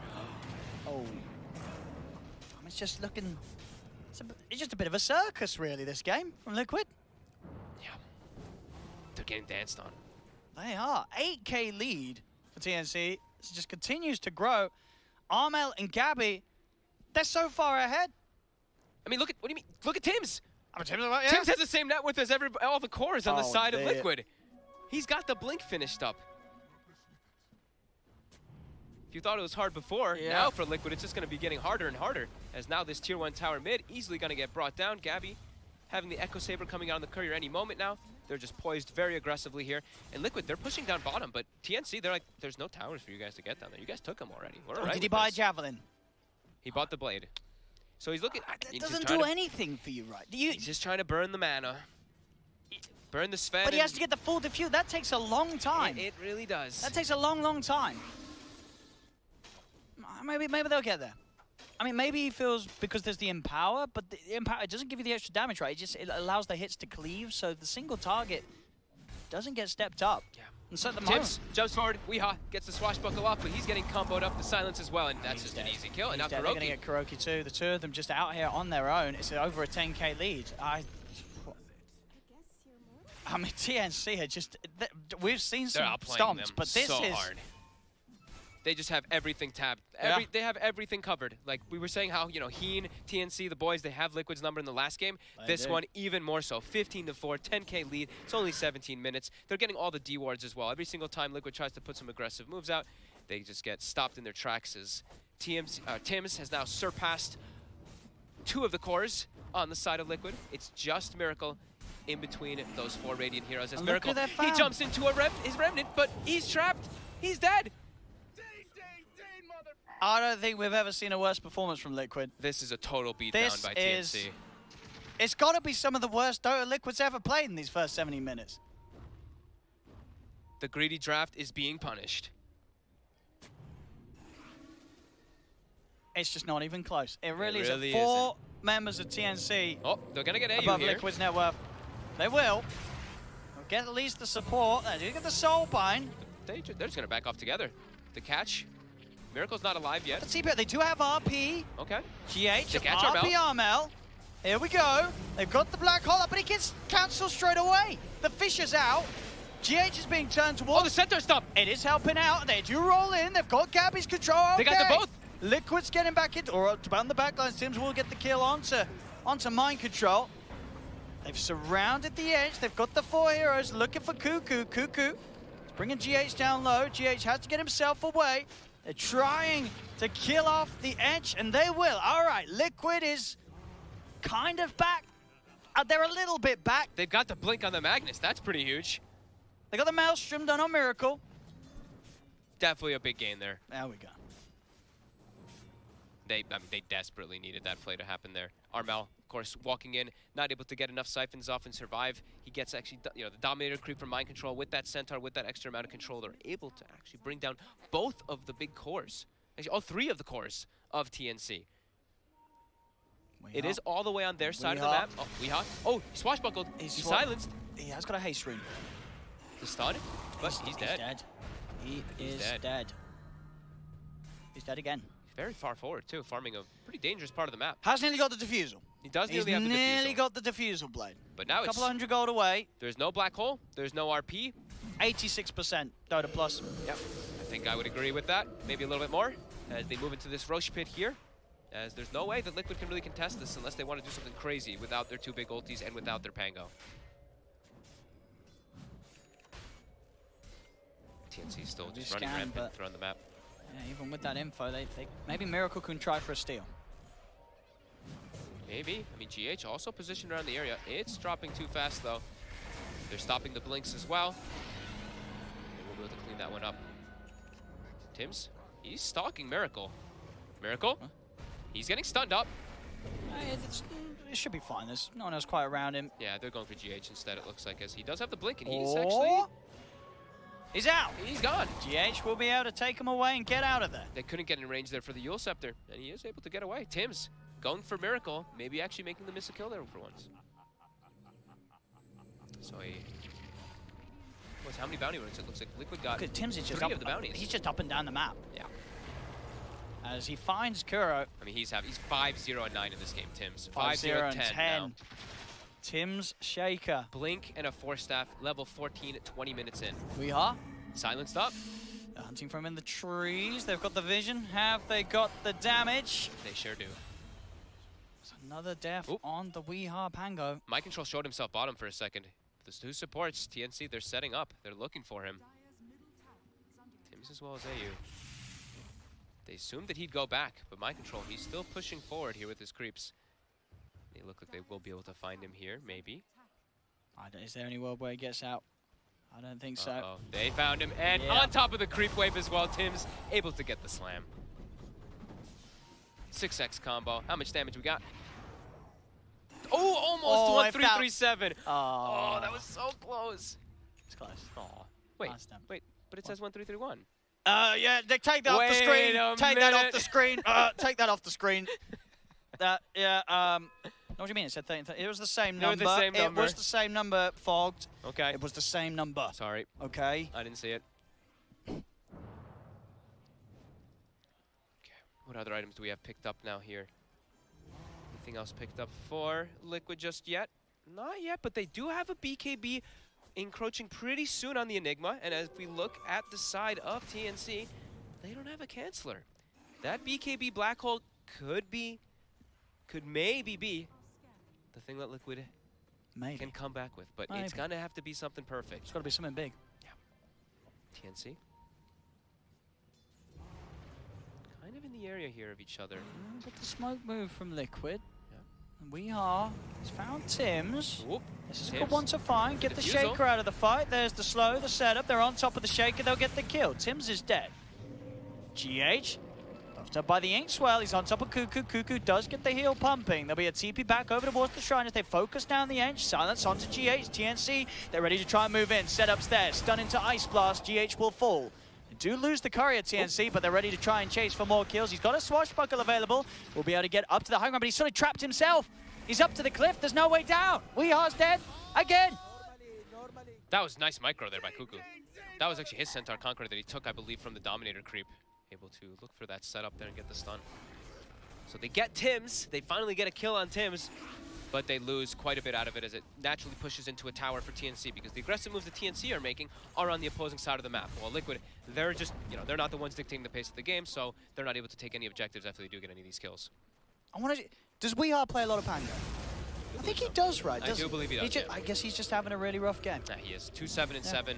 It's a really tough lane that he got put in versus that Death Prophet. As we were saying throughout the draft, when they last picked it, it's definitely going to be a tough one here as Armel, BKB, Yules, Gabby just commits forward. Just straight in with the BKB. He wants Kuro. The Ice Blast, it actually misses. They'll still get the kill. One more hit will do it. There'll be a buyback from Kuro. See on the backlines, Miracle does get the jump over to AU. He's going to look towards Armel as well.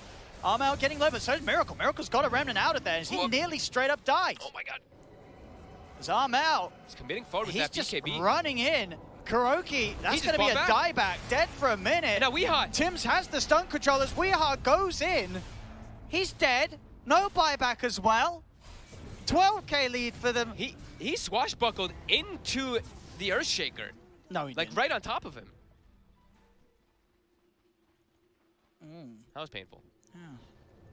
And TNC, they'll be really happy with that. They got a chill. tier 3. I mean, they lost AU, they lost Cuckoo, but whatever. A dieback on Kuroki, tier 3 tower taken. They can go back, fall into that mode where they just start to rock the map. Absolutely. They've got all these wards placed down too. They've got that ward placed inside the base. They've got the ward placed there watching the Enigma and the Magnus movements too. So they've got all the information possible here. And they've got these double BKBs on both Gabby as well as Armel. So they're feeling very confident and still just building up into these next further items. Those Aghanims, of course, from the Death Prophet. What are we saying here? Well, levels are still good for Miracle. Miracle's level 18. 18. He's got his BKB Maelstrom. But Weehar's 13. 13 CS. Level 13. Oh, okay. That's all right.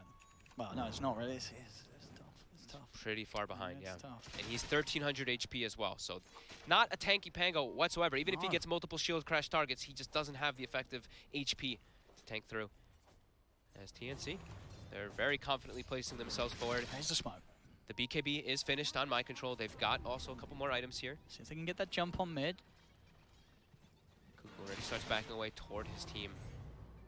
Tim's no Echo for 40. They don't have Exorcism also for 14, so it looks like TNC trying to wait for that at least here before they get into a fight. Cuckoo will spot the smoke though. He's going to see all of this. He actually just Athoses them. Yeah, GH skewers him back. Silence comes out and Gabby, he's onto GH. GH is not going to get the chance to pop anything. Mind Control goes for the BKB Black Hole. It's onto Gabby. He's got the buyback BKB from up. GH, but indeed there's no follow-up damage and how they can turn. DotA run towards Mind Control. Kuroki's frozen up as Kuroki will fall. They did get Cuckoo and they did get Tim's. It was both BKBs used by Armel and Gabby, so they were starting to back up here. A little bit afraid of Miracle as he did clean up. All right, Gabby's going back. The dodge from the oh my, Miracle. Oh, and now with the skewer back in, the RP down, they're surrounding Gabby, but the 3-man silence from Armel as Armel's ready to just start running back in. There's a buyback from Tim's, they're coming over. The silence allowing them to chase down. We are down to the low ground, but look who's there waiting for him. Tim's jumps in, beats him down with the enchant totem. Weehar's dead. Miracle gets silenced as well. He's only got a remnant right here, but he will be able to back away. That was a quick sleight of fist dodge on that Stormhammer there by Miracle, but still unable to get anything forward there. Able to close a little bit of the gap. It does swing in Liquid's favor because of course, how high value the kills are at the moment on TNC. And Tim's buying back how much it cost him. He's so far ahead here, of course, too. He's pretty much a 3-position Earthshaker if you look at him in Cuckoo. I'll see this dodge again. Look at that dodge. That was so fast. You blink and you miss it. Yeah. It really did happen that quickly. They got the Glimmer, though, onto the Sven, so he was very protected from anything there. As GH spotted again. He pulled back for that, right? And that's the ward they had. Yep. That's 70 seconds, no Magnus. Yep, the ward vision that they had placed earlier from TNC. Able to keep tabs. Mid. Uh-oh, mid. Miracle. Get a combo. He's got the slight. He's got the jump. Yeah, but look, Gabby, he knows the force forward. Gabby's in, but the BKB's popped by Miracle. We'll be there in time to make sure he doesn't get stunned up. Kuro will pay for that, though. As he's at the side, Miracle will be able to retreat. Tims is chasing. He knows that Miracle's greedy. He knows that he's on this. He knows. Tims predicted it. He's got him. He's so goddamn smart. He knows how greedy. He's in Miracle's mind. Oh my God. Tims. He knew it. He knows. He knew. Tims. What a What play. a smart man. How many levels did he get for that as well? I think he got like 3 levels for that kill. He's up to 19 now. I mean, look at this man. Tims. He doesn't care. He's killing every single core. This man. Dude, this guy is good. This guy is very, very good. Oh my God. Tims DotA, baby. It's as if he has map hacks. I He mean, with the literally way knows exactly where everyone is going, where everyone's going to be. He has map hacks and can read the future. I look at this. He has He no just vision. knows. He just knows that Miracle's going to be greedily farming the camp. And the fact that he's straight in back there, goes bottom, gets the kill on Weeha. What on earth? This guy is... This Shaker. What a madman. Relentless. I love it. Liquid just getting dismantled by Tims and the boys. It's now Tims and the boys after that. Yeah, it is. This is Tim's NC. They make their way on the high ground. God Strength, Exorcism committed. They've got the Aghanims as well on that Death Prophet. Liquid, they're gonna need a miracle here. Let's just take the racks. They've got the BKB, they They play got Black the Hole. Black Hole on Sue, but Mind Control's just dying. The Exorcism, it's too much. The BKBs are still there, keeping them safe. No one's died yet on TNC. In fact, no one's gonna die at all. TNC, they live through it all. Liquid are getting wiped. Ultra kill for Armel. As TNC, they're broken, Liquid. They've absolutely destroyed them. They just got eviscerated inside. I mean, the BKB, but didn't matter. The Exorcism just shreds them in no time. They're desperately trying to back up to the fountain here, and TNC just camping inside their base. See that fight recap here. Look at that Exorcism damage. Yummy. Miracle was able to dish out a decent amount too, but he ends up dying from all the damage from those ghosts. Tims, he's in. You'll set up. We'll be able to dodge the opening stun. Miracle with the Remnant prepared. Pokes are cuckoo, but they're losing the middle lane as well. Mid tier 3 is down. They're starting to back up here, even though Liquid has none of their ultis available. TNC does not have their Death Prophet or Sven either. They still have Tim's Echo though. Tim's definitely still going to be looking for something. You got to keep your eyes on this man. They do. Liquid, they do see him with the ward. This is a level 21 Earthshaker. They know that Tims is split away from his team. They're actually trying to make an aggressive move while the Earthshaker's not here, since they see him with that ward. Well, poking, is getting low. Tim's starting to walk over. BKB's pop. Miracle wanting to commit for the kill. He'll get it. There'll be a buyback straight away from AU. Weeha. Tims, he sees Miracle. Well, he wants look him. at the angle. He does. There's another dodge with the Remnant. Miracle's able to get down to the low ground. Weeha bouncing around, but the impetus is hurting. Weeha, he's dying. Swashbuckles up to the high ground. Two of them, the Ice Blast will miss. It doesn't matter. The impetus is enough. Weeha's dead. Tims with the chase. He's got the force in the Yules. Will be able to get up to the high ground. Yulesing Kuro up into the air, allowing Gabby to have the time to catch him up, kill him off. TNC just way too far ahead in this game. They have 4 cores. They're just running it over. Completely running over Liquid here. They're just making Liquid look like a relic of their former selves. Yeah, it doesn't really feel like there's anything Liquid can do. Even if they do have this combo, all these, this big black hole from the Enigma with the BKB, it doesn't matter. They don't have the damage inside of that black hole anymore versus what TNC has with this lead. They'll jump forward, mind control, forced to pop the BKB, and but he's dying. He's just dead. He is. No buyback. Rack's cleaned up, going for the last final set. We've seen some painful series, but this has got to be one of the most painful for a team. Okay, nice dodge, GH, nice dodge.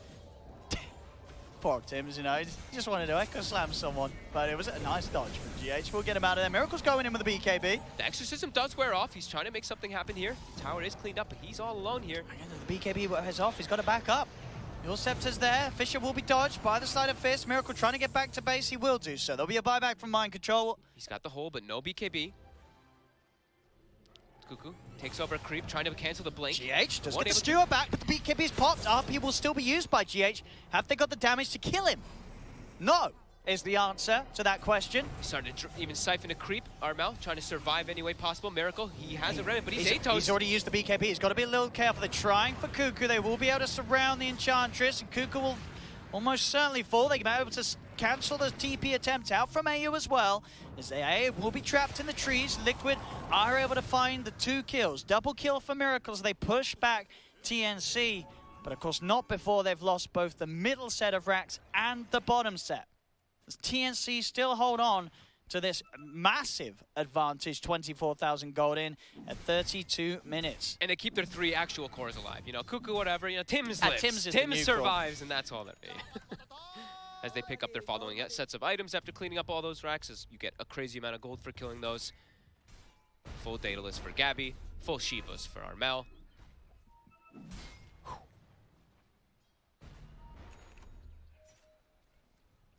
See what they can get done next. As Liquid moving around the Roche pit.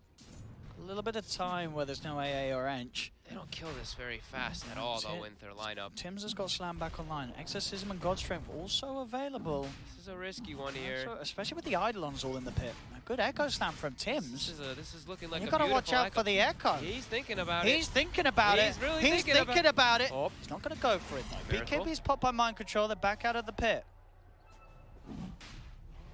Does force Liquid away from the Roche. They know they can't go for this anymore with the full 5-man of TNC back in the game. And now TNC can probably just walk into the pit themselves and clean it up, because they actually kill it at a fast pace, unlike Liquid. So Gabby, he's going to be the one to walk in. And he will start it. Taking out that vision, of course, too, and they will actually commit the Exorcism just to be sure to kill it fast-paced without having to commit a God Strength.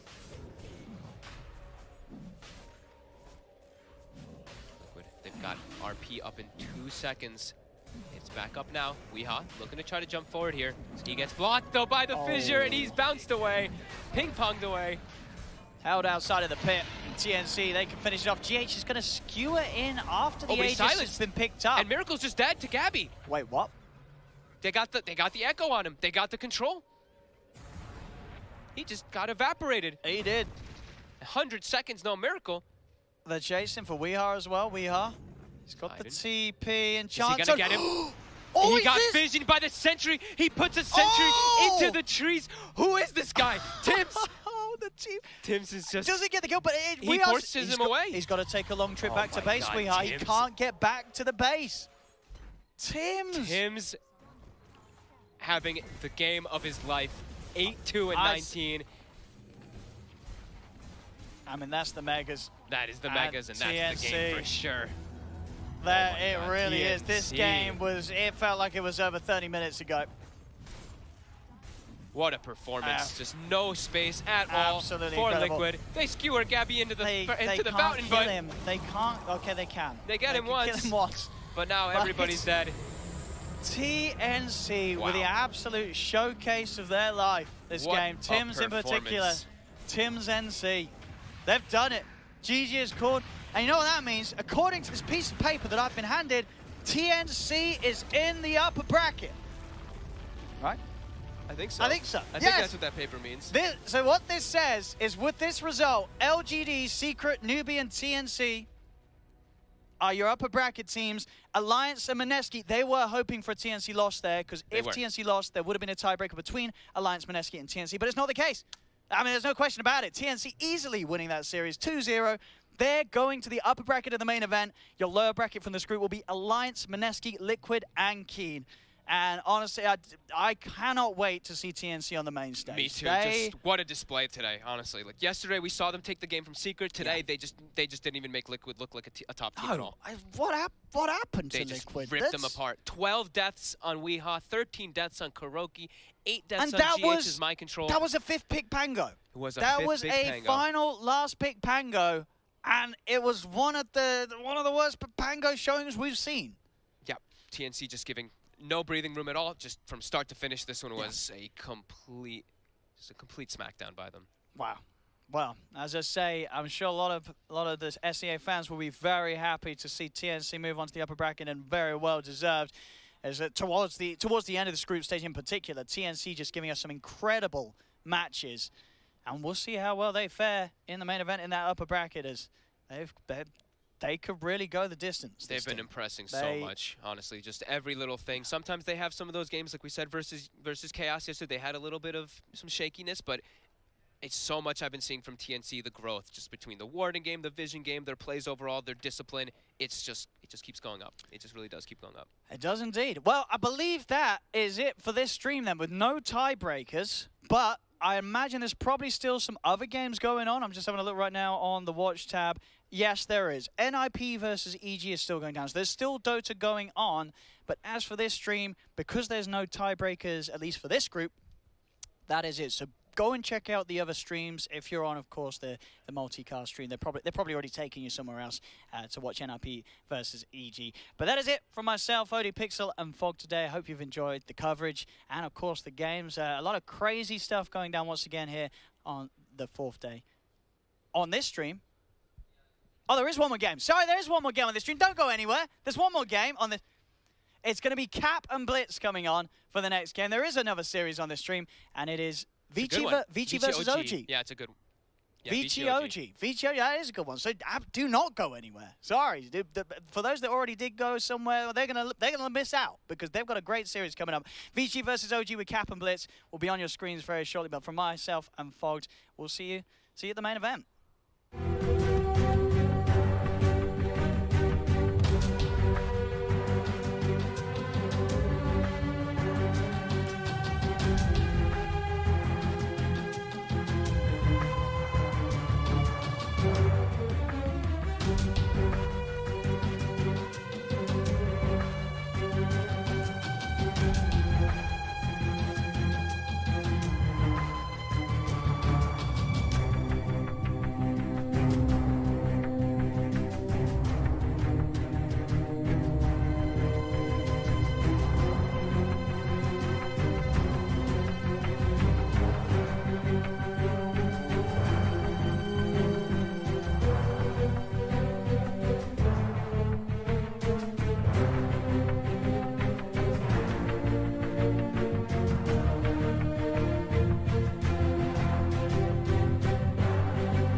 Welcome back, everybody. We are doing one final series before potentially tiebreakers happening. We're doing Vici Gaming versus OG. Both these teams have already solidified their spots in the group stage. They're first and second.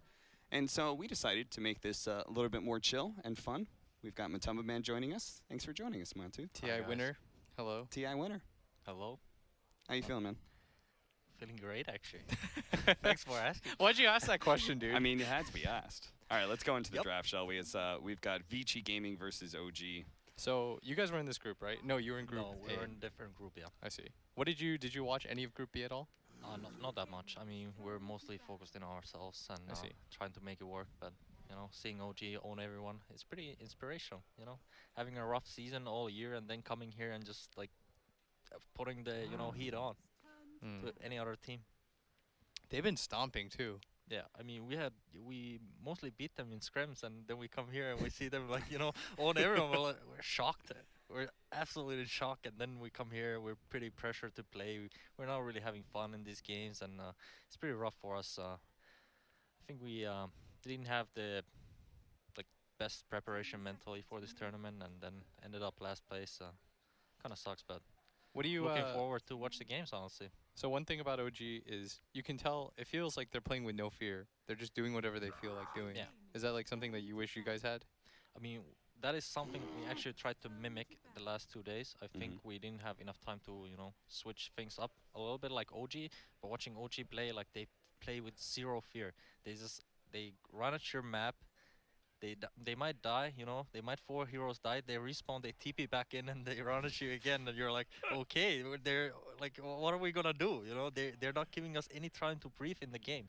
It's very good playstyle, and I think this patch suits OG really well. I mean, I knew it like 1 month ago. I watched like the patch notes, I was like, oh boy, it's an OG patch again. This is gonna work for them very well. I mean, and they're showing it too. It seems like also a play style that works really well for TI. I think people talk about like how the pressure and everything, like people just naturally don't play as well as they do in like their scrims or even, official matches that aren't at TI. And I'm sure like it's got to be a little unnerving having this team just constantly be running at you and be like, I thought we just won a fight. Like, why are you trying to fight again? Yeah, I mean, for sure. Teams are kind of chilling back here and just like trying to get to the late game, or just kind of like they don't want to take any risks. But when OG plays, they're like so careless. They take risks all the time, and it works for them because the team is not ready. They're not ready for this kind of movement because any other team doesn't really play like that. So you get caught off guard, and then you just lose suddenly. I know this is a hard tournament for you, but thank you for joining us so much. Pleasure. I know your fans appreciate it too. Okay, now that it's all done, what are your thoughts on the tournament meta so far? What did you feel like you guys like prioritized wrong, or like when it comes to the draft? I mean, I feel like this patch doesn't really favor these hard carries that much. You kind of need to have tempo on the other team. Like a lot of greedy teams are not doing so well because their playstyle doesn't suit this patch very well. It suits like these really fast heroes to just kind of like play on their side of the map, limit their farming, and this kind of stuff. I see. And is that sort of what makes Alchemist, like, now that we've seen a first pick, is that sort of what makes Alchemist such a good hero, because his tempo is so quick? I mean, sort of. I mean, if you can pressure him the first 15 minutes, it's going to be like a rough game, but this hero has like some insane timings in the game that kind of like, what's the word, like his early game is weak, but kind of like when he hits these strong timings, he's really strong. Like he just needs level 15, BKB, AC, Blink, and he's just ultra strong in the game. There's no other like hero timings that like really match up to that. Like No, any hero not that really. thinks that they're strong and they meet this Alchemist that has Radiance AC, they're not. Yeah, not really. So it's kind of extreme. I mean, it's such a greedy hero in essence, but when you hit these timings, suddenly you're strong. I mean, in these games, you kind of want to have to find the spot that you can actually take fights against the other team. You need to hit the timings to fight him, and Alchemist hits it pretty fast. I see. Do you think for you, he's the hero of the tournament? Or did you guys feel like there was somebody else that was higher priority? I think Alchemist is really strong. I mean, it's kind of a cheesy hero too. If you pick wrong heroes against it, it just farms freely and then suddenly you just lose. That's the annoying part about this hero. Like, you can your draft might not be suited to deal with it, so you just kind of have to lose against it. And anyway, this TI is kind of different to our TIs because I feel like all the cheese heroes that like Brood Mothers, Alchemists, they're kind of cheesy. Meepos. I feel like every team plays these heroes, so they're kind of like already prepared for these heroes. It's a little bit different because I feel like in the past you had specialists. Yeah. Like you'd have like this one team guy. you have to watch out for that last big Meepo or Huskar. Yeah. But now everyone does it. Yeah, pretty much. And it kind of like shows that like NIP too, like they had these like very cheesy strats, right? They play 33 Lone Druid, Visage, Broodmother, but every team can run them. So it's not as scary anymore. You're like kind of like we're like a big Brood team, but we're kind of worried about the other teams picking Brood too against us. So it's like annoying. Do you feel like it's a natural progression of everybody getting better? Yeah, I think so. I think like how Dota 2 is right now going, like I mean even the patches like they're trying to patch the game to become faster tempo game. Every patch is kind of like that. They want the game to progress faster. You get more gold, more EXP from kill streaks and so on. So the game just becomes naturally faster. And then people get better and they kind of realize like, you know, they can play almost everything suddenly. is it just me or is OG trying to beat Alchemist without some of the like traditional go-to counters?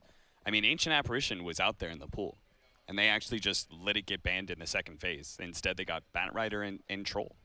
I mean, the problem with AA is it's kind of greedy hero too. I mean, surely you can counter the Chemical Rage regeneration against Alchemist, but it's like, you're very slow. You don't really pressure towers. You have one ultimate. You kind of rely on it to have impact.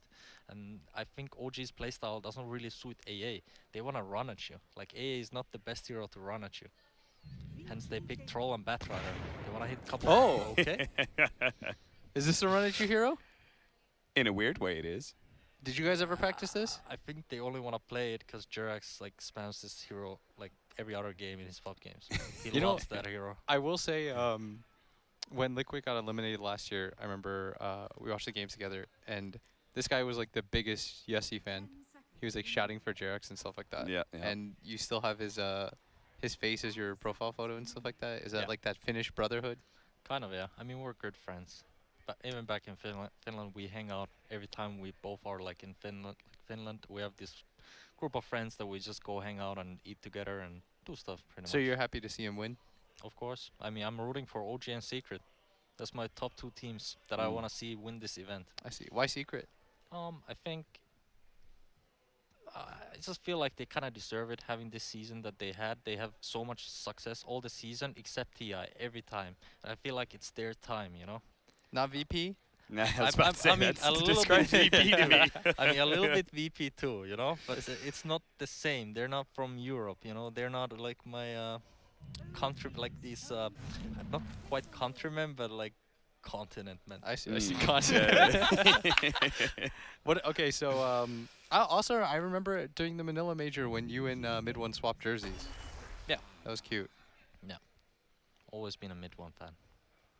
They signed each other's jerseys. It was after it was one. What team was Mid1 on? Fnatic or something? I think it was Fnatic. Yeah, and he signed his. That was a long time ago. He went up to Mid1. He's like, "Can we exchange after the game?" And they signed each other's jerseys. Then he ended up eliminating me at TI6. What a dick! I had the jersey with What me. a dick! Oh boy!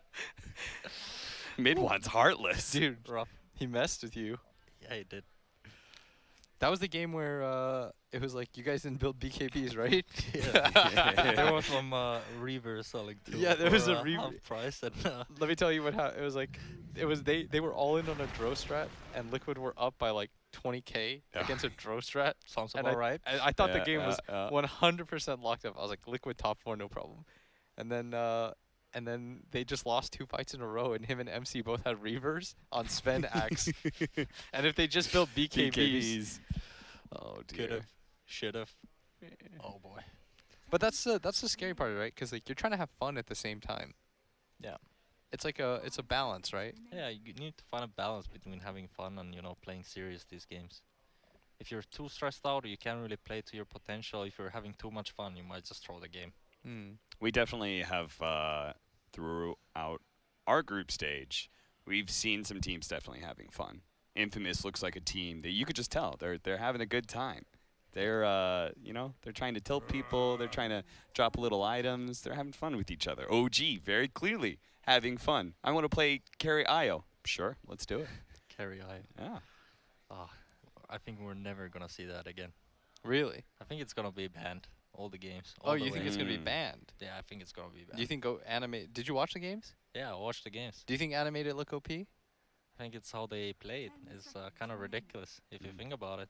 And it's like he gets all the items. He just needs Aghanims hard, and it's like it's really hard to fight into. You know, you try to go in there, but the spirits are slowing you, doing crazy damage on you. And then he has this hard on this one guy, preferably on Thompson, whatever Tiny or any hero that he's playing on. He just keeps regioning. It's like hard to play against. Do you think when you watched that, did that motivate you to try it? A little bit, but then again, I looked at my IO stats on my Dota page, and I was like, okay, maybe not, maybe not. Dude, you know the only time I've ever heard him get mad in a Dota game was when I played IO. Really? Yes. A little bit, yeah. What did he do wrong? He just was just below average gameplay. Let's put it that way. Dude, you played with below average people though. Yeah, maybe. Was I Enigma or something? Yes, you were Enigma. Oh boy. We dual lane together, and I didn't understand how that worked. What? He didn't know how to heal me, I think. Yes. What? He was playing mad. Wisp. He didn't know how to heal me. It's ridiculous. How long ago was this? This was a while back. I always bring it up though, but like I think it was like a year and a half ago or something like that. I mean, that's not that long. Yeah, we were messing around. We had a casting career already. Yeah. You should know how Tether works, William. No. It's different. it's like different when you like try to play heroes that you never play. Yeah, I feel you. Because like I play 50 heroes in Dota, and I'm good with that. I enjoy those 50. I don't need to. You enjoy them. I enjoy them. Like I don't need to play ABBA to have a good time. I did during the time where he was like real annoying to play against, but like I don't need. I just started playing Alk all the time recently. That hero's so fun in pubs. It's pretty fun, yeah. Yeah, it's like I bet it's easy to just smash people at 20 minutes. Yeah, it's like at 11 minutes I have a Radiance, and all of a sudden I'm the strongest hero in the game, and gold just keeps filtering in. It feels real nice. I hated the old Alk, like the Octarine. Yeah, it was kind of weak. Yeah. What did you? How did like the AC BKB build even? Did you just like see other people do it and then you did it? Because everyone just started doing it at once. Yeah, I started experimenting with taking the 50 damage. I didn't quite go to extremes of building like BKB AC yet. Yeah. But I started feeling like the damage is better. Then I saw other people play this build, and it's like it was crazy because you kill one hero in one stun. Yeah. You're such a strong hero. And oh, by the way, we have Monkey King. Yeah, Thompson Monkey King. Absolute classic. And an Ori Mirana as well, which we've been mostly seeing 4-position Miranas. They've been everywhere. Yes. What do you think about that trend, by the way, Mirana coming back into the meta so hard? I don't really know. It's kind of weird. It just popped up suddenly, like all these support heroes. I mean, it's even played on mid now, so it's kind of interesting. I imagine the reason why they took it mid this game was because Paparazzi's out, right? And they just want something that is a bit of a softer mid. Yeah, they just want one strong hero, mid hero, to protect the jungle kind of thing. Like when OG wants to run into their jungle, this Mirana is gonna stop them. I mean, that's their plan, obviously. Like you need to have really strong heroes with Alk, so they can't just run you over, right? They're gonna take your jungle back. If you don't have heroes to fight back, it's really hard to play. Like the Alk can't farm anywhere. Remind me, by the way, that if you're ever in competition, to never have you on a cast. Oh, yeah. Because you're way too easy about getting info out of. What? If you're ever in a summit, I'm never going to ask you to cast on the couch. Because you're just going to hurt yourself. But it's okay. It's okay. I could say anything. Because you're opening my mind right now about Dota. Yeah, it's cool. It's just funny because I guess now it doesn't matter because there will be a patch right after this. Yeah. And there's, unfortunately, Mitra nothing to play for. Yeah. So now we can just chill and you can tell us everything about Dota. I mean, right now, maybe Matama Man's giving up his secrets to winning pubs. That's true. That's the other thing. For all you listeners, you know. You gotta win some pubs. Is Mirana at least, I mean, who do you guys favor, at least when it comes to this draft? I mean, it's so weird. I don't even want to say anything. I feel like every time I watch OG play, they're gonna win no matter what. Yeah. The more absurd their draft, the more you're like, yeah, they're just gonna make it work. Pretty much. Is Jesse a good techies player? He's really good. Really? Yeah. He played at least 100 techies games coming into TI. Oh. He's gonna do it this game? Yeah, for sure. He's insane. What's your, you know, not that, you know, I'm not going to be, you don't have to be biased since I'm right next to you. What's your favorite chat wheel lane? Oh, I mean, I wasn't even thinking about that. I never used that one. I used the Chinese one. I see. Oh, okay, okay. My personal favorite is the one where they're the translation is like, "Where's your team?" Yeah. You don't use mine? What? You don't use my chat? No, I don't. I had to unbind it. It was too boring. You gotta add more flair dude, this time, is rough. apparently. But I actually do prefer OG draft better here. I feel like they, like the heroes on VG, they rely too much on the alchemist to carry the game. Like they're too weak. I see. You don't think their lineup scales at all either? It does scale. I mean, if they hit their timings, but then again, I look at the OG's lineup and they're kind of looks like better heroes. I see. Like they have this like Abaddon core like on the side lane against troll lane. I don't think they're gonna have that much good of a time there. I could be wrong. It's Yang. Yang's gonna be playing the core tiny. Oh, it's core tiny. I mean, that's so much better actually. I take it back. You take it back. We're on I take it back. Yeah. For a moment, I thought it was Abaddon side lane. Okay, but what about the Mirana versus Monkey King matchup, right? Because that's always been the Mirana thing is her base damage really low. That's why people don't like running her as core, right? I think it's a pretty washed lane. It's just like trade farming, pretty much. Monkey is maybe gonna slightly lose, but at the same time, it has some potential. By the way, you are welcome to be as biased as you want because you are not a full-time caster, so we will even it out, don't worry. As nobody's paying you for your professionalism. And Thompson's already dead. Thompson, I feel like this is a Thompson thing. He just kind of randomly dies. Bit. Yeah. I think he was trying to get the bounty rune and then he kind of got caught off there. But I swear, like these Mirana arrows, they're like homing missiles. I can't dodge them for my life. Like they're like on this mid lane, they're just coming from all the angles and it's just, it's gonna hit me. I can't do anything about it. So you hate it when Mirana's in the meta as a 4 now? I can't. It's almost like punch hook to me. I can't dodge it. It's just, it's coming. I mean, know it, but it's gonna hit. When you played that Pudge game recently, you were against Mirana, right? Yeah. I remember there was moments where it looked like you were just like, I can't dodge this. It was in your head. Yeah. It gets to your head very easily. It feels like everyone's not very used to playing against that support Mirana since it's just come into the meta so quickly. Yeah, it's kind of fresh hero, so people are not so prepared against it. Yeah, and this is a very heavy pressure lane too, right? The Slardar into the Slardar techies into the Alk. Yeah, for sure. I mean, their lane is so bad on Radiant. Their Abaddon Alchemist, they can't do anything. Yeah. It's like they have no potential to kill them whatsoever. Like, there's no pressure on this Slardar or the techies. They can just play their game out, you know? Yeah. I mean, a lot of the game is going to come down to this top lane, like how well they do on the tiny CM lane. If they get smashed like this, it's over. Fade's dead. Yang's probably going to take a decent amount of damage as well. Yeah, so right now, you think 2 lanes, the side lane's pretty rough right now for VG? Yeah. I mean, VG kind of, like, they fucked up the laning stage. Let's be real here. Yeah. You know? Abaddon should be top against the Batrider. CM should be with the Alchemist, waving the range creeps every lane. Like, you just know what's the range creep every time, you know, so they get blasted. Miscoil. It's going to be okay, but Seb does actually have another bash. He's going to get a Phonic Shield. But another round of hits. Seb may actually take on DY here as he's got another bash coming up and just another hit. The healing salve only goes off for a second. Jerix is quite low. DY turns around with that aphotic shield. He's going to try and man-fight Seb. Seb, knowing if it pops, he's actually dead, and that's exactly what happens. The shield kills him. Meanwhile, top lane, No Tail just kind of suiciding to the tower. Okay, I lied. They have totally killing potential. Like, totally, you know? Dude, they stayed under the Acid Claw for a really long time, though. 0 stuns, you can still kill heroes. It's impressive. Oh! Just the suicide, no big deal. I mean, maybe that's the thought process, is that you counter a support that can suicide with the support that can suicide. I mean, yeah, for sure. It's the double suicide lane. Not sure in reality how well that is, but top lane, they're gonna make the move onto Yang. Only 2 into the napalm Look so at far, but Yang. the root. He's really looking for the toss right now, trying to get the Bat Rider off of him, but No Tail just sticks right in front of him, especially with the range whirling axes. Toss him over to Fade, but it's not going to be enough to save him. If anything, No Tail will die for it, but hey, No Tail's a 5 position. He's shutting down Yang. That's worth it. Why do you feel like? Why do you think they haven't swapped the lanes yet? I don't really know.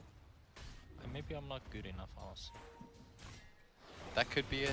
That could be it. But Oh, honestly- jeez. Suicide into a bash hit. Poor Paparazzi just doesn't have enough regen. Oh, nice toss back at the top lane. Anna gets frostbitten underneath the tower. Yang has the big tree as well, and Anna knows he's dead, so he's just trying to get some CS before he goes. Bottom lane. Gonna get the bash hit, but looks like there's not too much follow-up after that, in fact. I think Slaughter's like one of the perfect offlaners for the situation of just a carrier trying to threaten, melee carry. I mean, that is the dream. We're playing as 2 melee heroes without spells. I mean, they have spells, but their spells are not good. Hey, but they won the lane. Sort of. I think OG kind of messed up this lane a little bit. Like, they're being too aggressive. They're too horny because they see Abaddon and Alchemist. They just want to kill them, you know, get free gold. They don't want to hit lane creeps. But in reality, if they controlled the lane a little bit more, you know, they could have. DY couldn't get the miscoil off fast enough. Yeah, because you see now, like the creeps are hitting the tier 1 tower, and they're just all going to waste. Paparazzi really wants this, and that's where the arrow comes in. He actually picked up the bounty rune as well. They get the kill on Seb. They get both bounties. Oh, no, Jerix is going to get the deny. In what situations would you prefer to play like Alk safe lane? Like what kind of heroes do you like? I think it doesn't really matter, like what kind of heroes there are, because you can always like kind of survive the lane. You acid spray the lane, and it's gonna push in your support, pulls the wave. So you kind of get always something. And then level 5, 6, you just go jungle anyway. Jeez, look at Anna go. He just not letting Yang get away. Because No Tail was willing to dive the tower with the sticky napalm stacks and the healing salve pops. And Thompson's just been jungling half this time. I thought he kind of had a free farming lane against Mirana, but maybe not. Yes, he takes too much damage from the Harris. Oh, again, the toss back. Another toss back. Yang. All these tinies, man. We were talking about, we watched Schofield from Infamous, that 4 position tiny. He's so good with it. All these tinies have just been killers in this group stage. I mean, it's looking great for each game. Like, the lanes are not going as well for OG as they wanted them to. Or he's going to show up with a double damage rune to be able to finish off the Bat Rider. Wants to be able to throw the arrow out as well, Anna. You'd get hit by that? Ah, for sure. Anna is actually going to be doped pretty heavily here, but Anna has actually got himself a nice little hiding spot. That's going to be long enough for Bat Rider to complete his TP, but they actually just going to go for No Tail. No Tail TP's into an avalanche into double damage. Ori with the Starstorm out, not quite enough damage, but a leap still. And Anna still needs help, I think, because Ori, he's not leaving anytime soon. The double damage wears out, but the arrow, that hits. Fade doesn't have the mana for it, but it looks like they've got the damage. A long-range toss from Yang. From the creep, gets a little bit more. He's almost 6, actually. And he's also got a leap on Ori, so this is really no contest whatsoever. And what? They managed to get the kill at bottom lane, but still, Paparazzi's going to die here. Double kill for Thompson. They needed some kind of counter-rotate, too. Yeah. If Thompson wasn't going to make the play top, like I think you sort of have to pressure that bottom lane. The only downside is, like, Yang's going to now take this tower. I mean, that's pretty classic rotation. Like, the other mid laner runs to the other side lane, and the other one goes to the other one. Oh, he got a freebie. Yeah, he really wanted to finish off that tower. I think Thompson is out of tips. He's not tipping Yang. That's the only reason, probably. Do you mute everybody? No. You like it? Yeah, I didn't mute anyone. To be fair, people didn't really spam the chat wheels. I see. As abusively as OG last year. So, but I don't really mind it. They are just not leaving this top lane alone. A Starstorm and a toss to be able to disjoint a little bit of Thompson, but it's not good enough. Killing spree being ended bottom lane. They're going to be able to finish off DY, so another kill for Seb. But the pressure on Paparazzi, he's just going to continue to back up through his jungle while his team creates the space at top. Vici not doing bad at all, though. No, they're doing great. They were able to take the top tower. They've defended their tier 1s. I think it's gonna be really hard game for OG now. I mean, they have the Alchemist lineup and they got the first tower. It kind of opens up the map way more for them. They're gonna have really hard time killing this bottom tower now. Because they'll TP to defend it? Yeah, it's way easier to defend now that they got the offline tower already. Because there's no counter pressure from OG. Because the wave top is always gonna push in, and it's too slow to pressure top. Frostbite, freezing field. No tail dies again. There's really, Vici Gaming seems like they're just in a rush to be able to put as much pressure at top lane as possible. The bash, and maybe, no, DY with the stick. This is actually a really nice Abaddon game, considering like how much he can possibly dispel. Yeah, in theory. Tried to get the leap into an arrow, but Anna does manage to definitely dodge that one. But Yang, he's out of mana here, and he's going to be chased down by Anna Starstorm. Almost enough to finish off No Tail. He has to back away. Ori values his safety over everybody else's. The toss into the tower, but Seb is plenty healthy, and the rest of OG march forward. And they see Fade now, too. They might just run up river, chase him down, but Anna doesn't think he should go for that one anymore. He's got to recover his farm, if anything. Thompson, he's going to be forced to use his ultimate here to protect himself. That's pretty casual usage of the early ultimate on Monkey. The arrow actually connects. A beautiful arrow, coupled with the ward. Dude, Ori is a sick Mirana. Boy. He really wants to win this game. And maybe they're going to get Thompson as well. He's not going to be able to jump into the trees. Instead, he's going to go for TP out. But they do have the Frostbite to stop him. Just back-to-back-to-back kills for Vici Gaming. OG is just bleeding out. Casual monster kill on Mirana. 10 minutes in. Yeah. I mean, it's kind of dangerous to have these streaks on you too. Like now, if you get solo killed by anyone on the team, they're going to get so much experience that it's like, all your work before is nullified now, you know? Yeah. Like the current like kill streak experience is just ridiculous.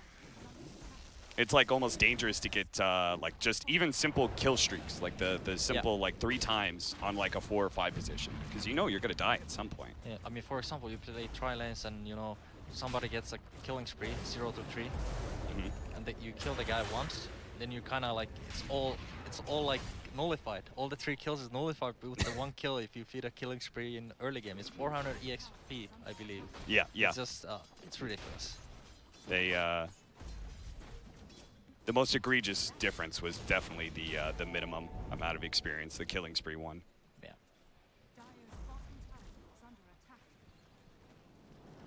They're just gonna give this bottom lane to Yang. He'll stand in front of these pushes, and the rest of Vici Gaming ready to defend the tower when needed. This is really rough, though, for OG, losing, especially losing the mid tower. Now it's even hard to defend their own jungle.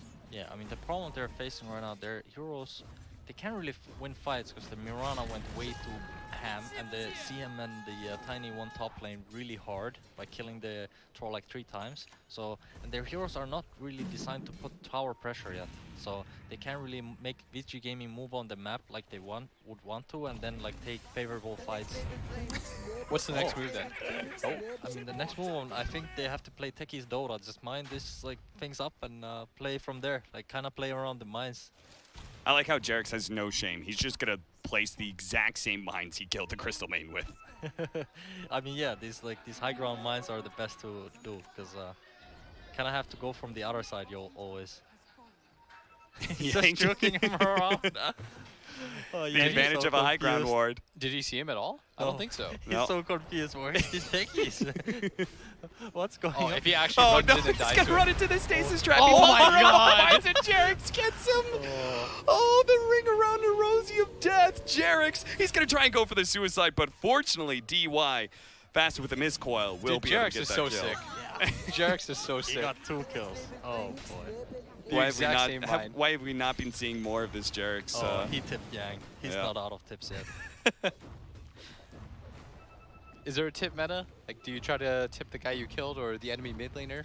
I mean, it depends. Some people want to target players to tip them, to kind of try to tilt them. Okay, so is there like a reputation of what players are going to tilt a little bit more? I mean, I believe Yang is one of the players who want to tip. Dude. That is a thing. That is for sure a thing. This is the next level of play? Yeah. Did you, so we were casting NIP versus Infamous earlier, and they were doing, you know, the whole who gets first pick and all that. Yeah. And PPD ends up asking, he's like, what did they pick? because he had everybody muted. Oh yeah, for sure. I mean, there's like some history behind these players, you know. I don't think there's. Yang! He knew exactly where Thompson was. Does manage to cut the tree, toss up in the air as well. But Seb, he's going to intercept here, slowing down the Tiny. Hopefully, just long enough for Thompson to be able to jump into the trees. Turns into a tree, jumps in the trees, and he's away, just like that. And Yang, he's a little irritated. He wanted to kill. Instead, he's going to try and catch Seb. He goes for the toss back on a DY who holds himself there. Fade with the frostbite, but Seb is super tanky right now. Meanwhile, they managed to get the kill on Jarek's the top lane for the godlike speed, but Seb trying to get away. Another frostbite from Fade, and they do manage to get somebody in this bottom engagement, just not the Monkey King they were hoping for. I actually thought he killed Ori. I thought he saw, or I thought there was a remote mine there, but Ori, in fact, will be just fine. That would have been pretty close. Maybe I lied. This Mirana actually hit really hard. We just went straight 3 Wraith Bands and then into the phase boots. All of a sudden, he was hitting for 100 damage. Yeah. I was like, I thought you started off with like 56 base damage or something. I mean, the animation of Mirana is pretty good. So it kind of compensates for the low damage too. Yeah. And we have this Tiny trying to get the Blink Dagger next.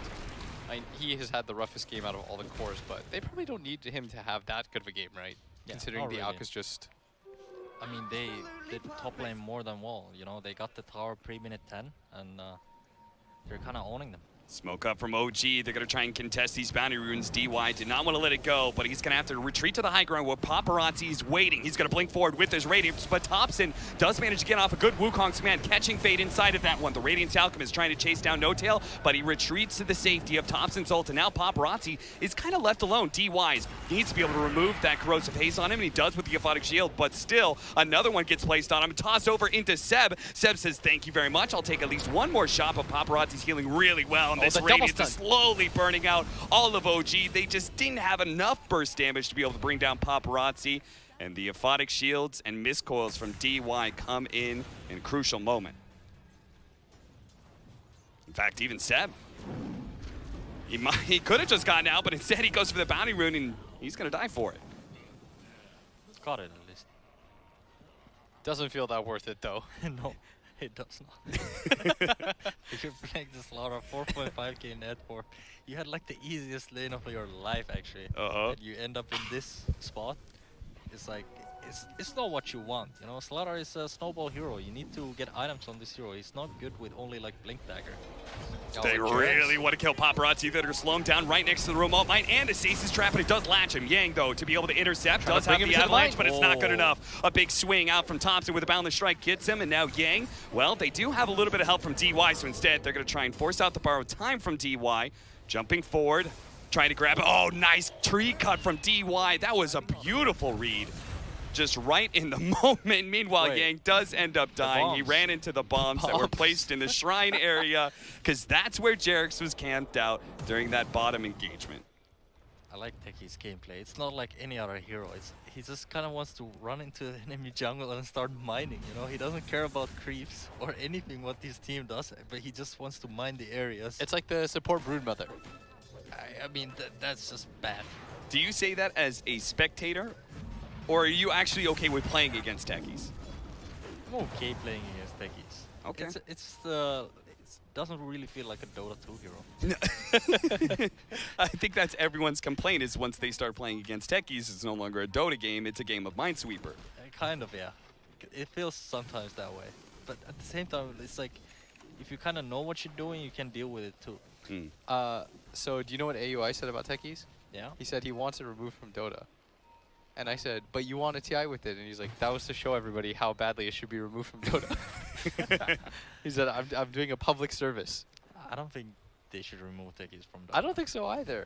I think he's a funny hero. Look at this. He's really a funny hero, you know? Dude, look at this. They're going to sandwich Vici Gaming right now. They're actually going to chase him into the mines that Jarek's is laid out by the tower. If they try and go back to the tower, they're dead. Paparazzi's just running straight left, but instead he runs into a stasis trap. He does manage to blink himself away thanks to the Aphotic Shield, a fast blink out. And now an arrow nails Seb. Paparazzi says it's time to come back. The reinforcements are here. The call has been made. Vici Gaming going to just kite out, and he'll slowly tick away. They're all look at trying to make it to the mines. They're just making it to the mines. They're saying, please, no. Jarek, save us, anything. But VG Gaming have no they're running remorse. to the mines. No tail. No tail He shutting stands to on the top of the mines. mines, blowing the suicide and gets in the ultra kill.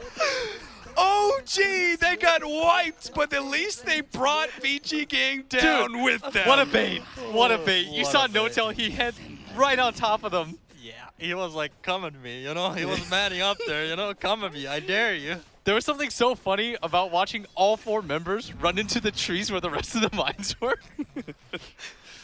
Oh, that's so funny. Like no other kind of Dota game could you make that kind of play. Let's just huddle in one corner of the map.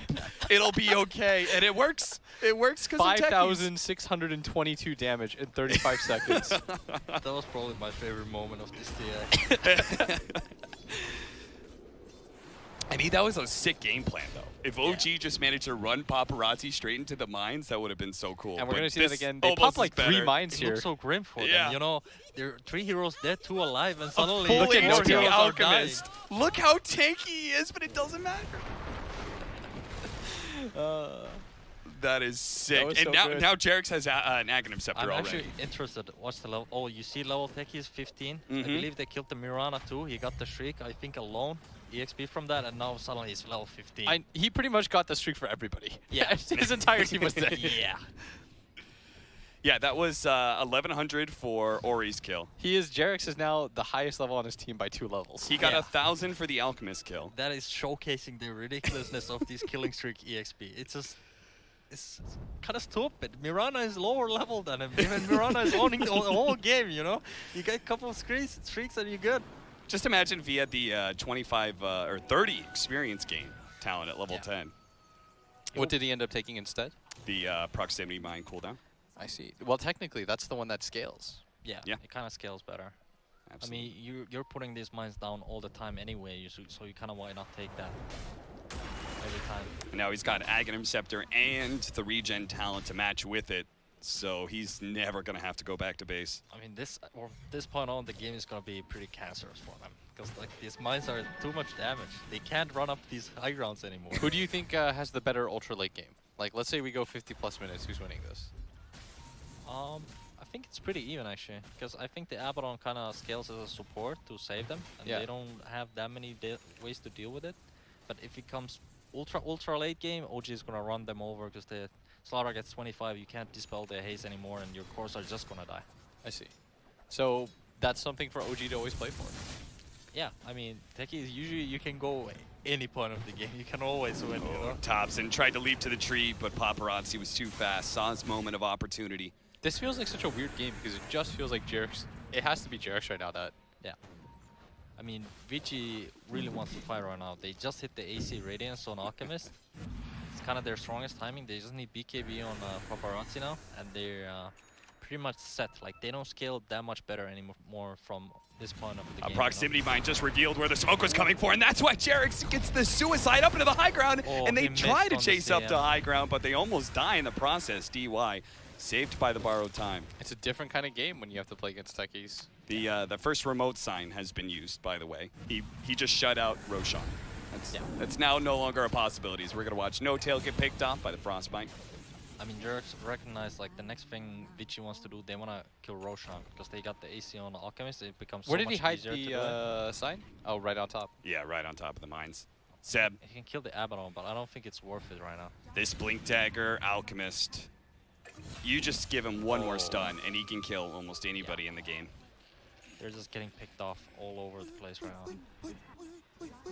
After that fight, they were down like 8K, and then after that fight, they were only down by 3K. They actually cut it pretty good.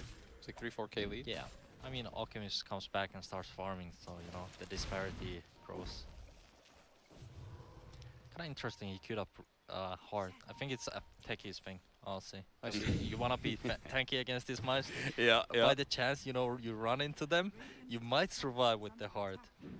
The other thing is you should buy pipe against this hero. You kind of like, you backpack a pipe on Alchemist, and then you go in with the hard pipe and you clear them all. Oh, you know, okay. because you take less damage. Yeah.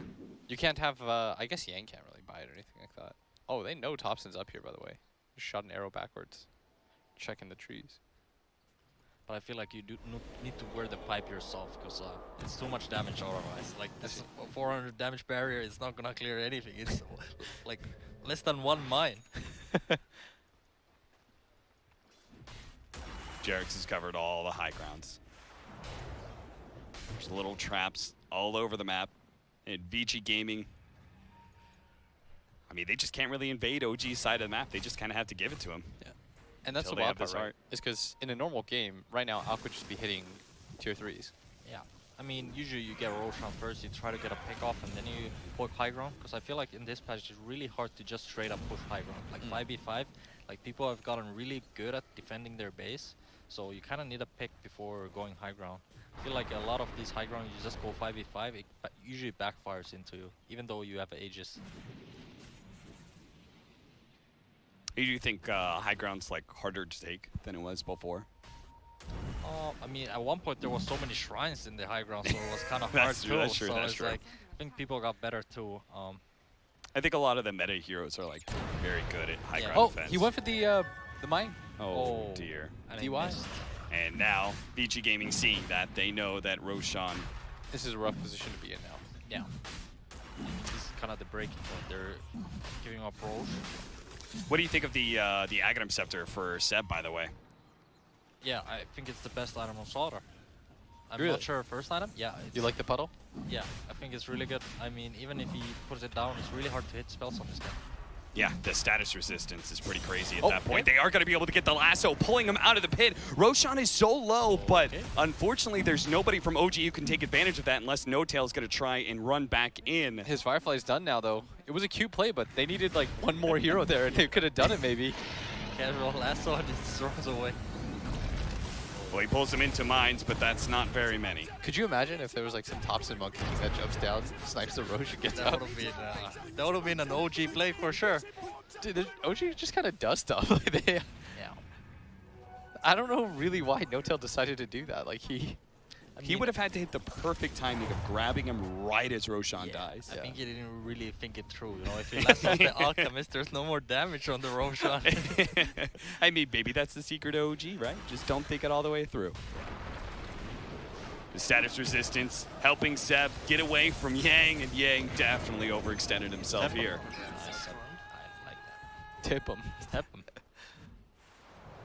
Okay, I'll be signing autographs out front. Mirana going to finish the Mjolnir now. She's actually quite farmed. Ori's still kept up in farm, no problem. Still second in the game. Thompson's going to go. He's crazy. And he's going to be fine. As Thompson Monkey I King, mean, man. these are the OG plays I hate the most. Like Yeah. they're just so careless that they just. Oh, they found it. He did not have to be on the trees that is closest to the lane, you know? Yeah, the thing is, the spot for ward Yeah, is pretty yeah. common to ward against Monkey King, especially against this Thompson guy, because he really abuses pushing in these side lanes, and you can't really deal with Oh, it. they managed to grab Ori. That would be a monster kill, but Seb actually doesn't hit the Slither and Crush, and now Ori's going to be able to pop the BKB. He does have all running that to the mines. resistance, but now he's gotten outside of puddle. his puddle. The mines aren't going to be popped because the BKB is still up for Ori. Top lane, uh-oh. The TP's coming in from the Alchemist. Yang is already stalled up Anna enough. He's going to toss him backwards a little bit. Unstable concoction. And Anna, I think he knows he's dead, so he's going to try and kill Yang on his way out. He still has his ultimate. He's going to pop it last second. But Paparazzi's just going to pull him back in deeper to the VG Gaming side of the map. So there's no hope. And I'm going to go down there too. His arrow does connect on a No-Tail, and they're just bleeding kills. Yeah, I feel like they don't really know how to play with these techies quite, because they can't really play the same playstyle. They can't really run at their enemies all the time, because one hero is just mining up. It's 4v5 kind of. But I think they have they can really still win this game, but now it's hard that they fed so many kills. Like they literally died one by one, like 5 minutes straight now. Yeah, now it's a 16k lead. As Yang gonna get hit by one of the mines, but really we're looking at the remote mines right now. It almost feels like OG is trying to recreate that top moment where they want to try to track him in again. I mean, I guess they're giving them like false hope of security, you know? Yeah. It's like they're feeding kills, baiting them in, you know, for the big moment, and then bam, you know? They're building up those killing sprees for more and Yes. more experience. Yeah, yeah. Exactly. Dude, Vici looked like they know exactly what OG want to do, by the way. You'll see Ori just throw arrows down the lane so that he can spot through the trees to see if the Monkey King's there. Yeah. I mean, Mirana is, in that sense, is pretty good against Monkey King. Because you have like this flying vision over things. What do you think the win probability is right now for OG? I give him 15%. Give him 15%? Let's see what DotA Plus says. You're being a little bit generous, according to DotA Plus. 7%. Yeah. DotA Plus is okay. I mean, they definitely overrated though. Overrated? Oh, yes. Overrated analyst? Yes. You get the Greevil's Greed for killing mines. Yeah, you get it for everything, even dewarring Sentry Wars. Hi. Top? Nope, he's not going to pop it for just DY. Yeah. Abaddon is such a field spamman hero when you play techies. My go-to carry hero is Abaddon actually against techies. Oh, really? Yeah. It's fun to play. I think I've seen that before. Yeah, it's you don't just care. You don't care at mines at all. Okay, look at this, right? Thompson cutting waves bottom. Yeah. And Jarek's 1 by 1 is exploding these remote mines at top to cut the top wave. Yeah, that's and they can't do anything to stop it because it has the minefield sign. Yeah, I believe that's the level 18 techies. It starts one-shotting the waves and you Yep. can't really... Oh, it's not. But okay, you know, I learned something new. Level 2 mines one-shot the wave too. It's kind of nice, you know? I mean, that's so abusive actually. Yeah. Wow. This is actually a use What of the can they minefield. do? They I've can't never get seen the the tier minefield 2 sign tower. used like that. Yes, just purely like you are just done. That whole push is... Does Robot top. Vice do that too? Like you'll do it like a little bit, but never to this extent. This is so Not cool. with the remote Yeah, with the minefield sign. That's really cool, because now they literally can't do anything about this. Yeah, but it's gonna run out at one point, right? Yeah. I feel like they should go bottom, right? No? That's exactly what Jarex wants you to do. I mean, maybe he was mining the bottom side first. Oh, and we then got the he arrow put on himself up. Anna. Anna taking a lot of damage. They don't want to overcommit. They're trying to get back though. to the They don't mines. wanna They're bring all him just into trying the to get mines. to the mines. No Tail doesn't have a force staff or anything. I feel like this is kind of obvious as they do have the detection down. Tops is going to jump right in though. He does have the Wukong's command. Gets it out before the unstable concoction, but that paparazzi, he does so much damage. He's going to be pulled back into the Wukong's command though. And Thompson getting all that life steal is actually healing up. Same as Anna. They're both dead. They survived through all of those Mjolnir shots until Yang and Fade recommit with the freezing field. It's a good one. They do have the silence going out as well as the crush. Seb healing up inside of his river. He got him. He finally pulled him into the mines. He knew it was there They're too. going to get another one. They're going to get another one. They're going to jump on top of Yang, who has the corrosive That's a team haze, so he wipe. just gets one shot. That's a team wipe for OG. Yeah, OG can't lose. Let's bring up that win probability. Let's see it again. 12% now. Dude, they're so good at running towards the mine. They understand the next level is to die for the mines. Yeah, I mean, like BT Fede has played a lot with these Chinese people, and he said like usually they're very hot-headed. What he meant by that is like they get very hyped in the game, and they just kind of want to go when the team fight happens. And they kind of like they knew about these mines, right? Yes. They were even hitting them before the fight. But then the fight happened, and they just like brain off, and they just want to like finish them up, and like suddenly boom. As we're going to see it again, Seb runs directly under it. That's going to cost one. And the best part is they're trying to avoid the mines. Oh, yeah. They think they're and being they run safe into here. the second cache of mines. You know the other crazy part is they don't actually have Hero to work with the mines except for the Bat Rider, but he doesn't have his Blink Force Staff, that really deadly combo yet. Yes, but what he has is his body. That's true. This no is the doubt. underrated part of. Yeah. I didn't even think about it. The Batrider Techies combo is Yes. such an obvious combo. Oh yeah. Sadly, No Tail's been a little bit low on farms, so he hasn't been able to really take advantage of that How yet. farmed is this Techies now? But he does what's have the the next Force item? Staff. He's going to go for Lotus Orb next. Okay. SJX is just going to continue to farm it up. I love Techies gameplay. Oh, he moved his minefield sign. Where is it? Oh, did he? Yeah. To where? Or maybe it wore out at top. Yeah, I think that's what happened. I feel like this game is gonna go to a distance. How long? What's your prediction? 50 minutes at 50? least. 50 minutes at least. At least. Yeah. Unless the Techies dies back. You know? But that shouldn't happen. Top lane Ori. E-Blade as well. Oh no. Oh, he found him. They He need to really take their wanted that carry. tech. He's the E-Blade into Arrow. It's not quite enough with the Star Storm, but Fade's here as well, so.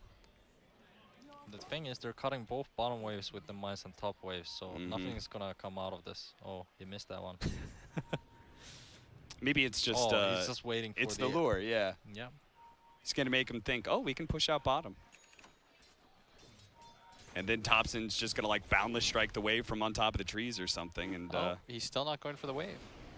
Oh, he actually managed to cut the right tree again, but Seb as well as No Tail are both here. So DY, he may not want to lure Paparazzi into this fight. Paparazzi's going to go for it anyway. The arrow comes out, nails Thompson, but he had a BKB up. The Wukong's command, they're going to be able to grab Paparazzi once again, but the Aphotic Shield removes that lasso and gets him out of that deadly Wukong's command. Now OG. Do they have the defensive mind set up? Thompson trying to stay out of vision. The unstable concoction, they spot him for a moment, but they do manage to get that stun off, and Thompson will fall, but Anna's come back in. Paparazzi can't really stand against that pressure as the ultimate from the Troll's gone out with the Corrosive Haze as well. Paparazzi trying to taking corral a decent amount. They're trying to finish off DY. They do manage to get him. Unstable concoction, arrow, frostbite, all these things, and Seb couldn't bail out his carry in time. He's going to be silenced up as well. No Tail leading him on a trip through the trees. Vici Gaming, though, a little bit The question timid. is, does Paparazzi, is he going to run through it? Oh my God, he is. He's thinking about Dude, it. he totally is. Oh. Okay. Okay, he's good. He just wants to cut the white wave instead. Save. That's fair enough. And the heart's going to heal him up. You saw Jerax, by the way. He was pinging like crazy. Yeah, he was trying to get his team to go down there, and they tried, but I think this time around, Vici, they're getting smarter to the tricks. Yeah, a little bit. I think they, did they recover the gem that No Tail had earlier? I don't know. I don't see it anywhere. Let's see. Courier, maybe? I don't think so. Now I'm just confused. Where did gem go? They're bringing out 7 sentries. Yeah, I like how they bought the 7 sentries. They're like, fuck this, you know? Yeah, they're over it. Oh, another kill on the No Tail as Ori finds it 20-2. I mean, these solo deaths are kind of costly for OG. It kind of like builds the lead for Radiant for their heroes to scale better. It sort of feels like if they didn't have those, the game would be pretty even. Yeah, there was that time period where there was like 8 minutes of just death on the side of OG with no trade. What do you think about the Monkey King Aghanim Scepter? I think it's pretty core on this hero now. Yeah. Like the monkeys that like their replicas they spawns is—they're pretty strong. Like they're almost like the same like the hero itself. I mean, the best part is that they have buildings too, right? Yeah, I mean the building pushing is really good. You know, you can't do anything about it. It spawns and it just starts hitting. You can't even kill it. And they're gonna go for the Roshan. Jerax did not have any mines in here. That's gonna be a quick Aegis and an illusion rune. Is this the timing for Vici? Would you try to go for it here? I mean, they will. Their only option is to run down mid since there's mines on bottom and top. So, but mid is like kind of hard because the wave is gonna die too all the time. And you're kind of afraid of the mines. Like, I mean, they already took fight on this around this mid lane and they died to the mines. They're afraid like there's mines, guys. We can't go there. We have to go somewhere else. You can't go the expected path at any time, and that's what Jarek's planned for, I guess.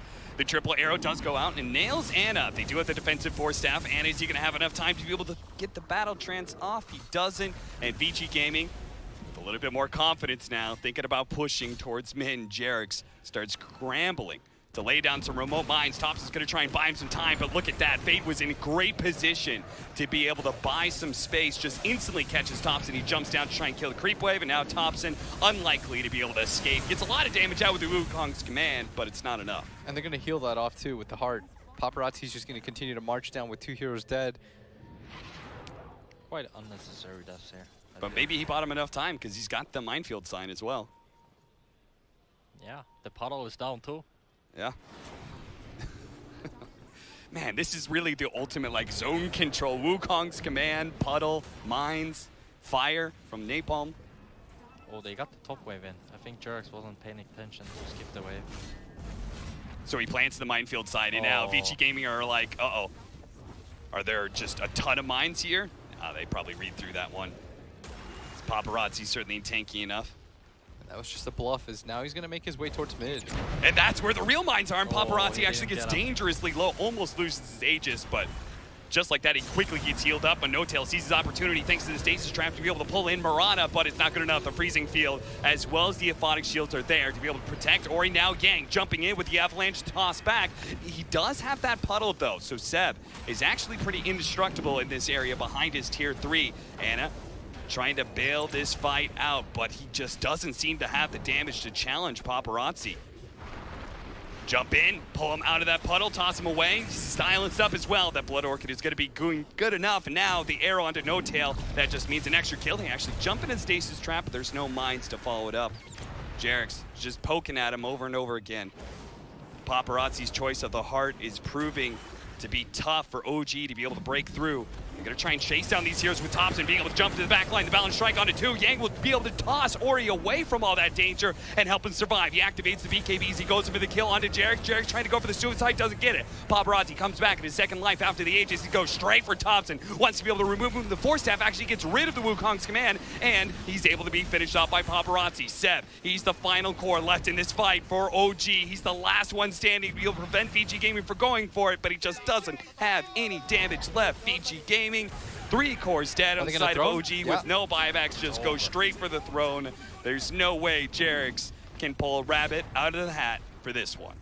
Yeah, and he's trying right now, but he's even getting hunted down. That's a spike kill. There's nothing for them there. Yeah, for sure. And they're going to call GG as... That's a feels good kill. I think OG, I mean, they had some fun. Yeah. They're certainly dead. I mean, they secured top 1 spot already, right? Yes. So they're just like playing for the lulz. Play some techies. Maybe teams are gonna ban it against them. But maybe not with this success. This was a weird way to try to enable techies by throwing your body on top of mines to try honestly, to get kills. I think it was more the other heroes than the actual techies game. Yes. Yeah. Well, it was certainly a fun one for our game 1. I think that's exactly what everybody wanted out of this series, right? There's nothing really to be gained for these 2 teams, so might as well just have some fun with it. I'd be down to see the carry IO again just one more time. Yeah. For OG. You gonna join us for game 2? You gonna hang out? Dude, we might see another Techies let's games. do it. Let's do it. This is for the fans. There we go. This is for the fans. All right, guys. We'll be back with game 2 of OG with Vici Gaming and Matama Ben. Don't go anywhere.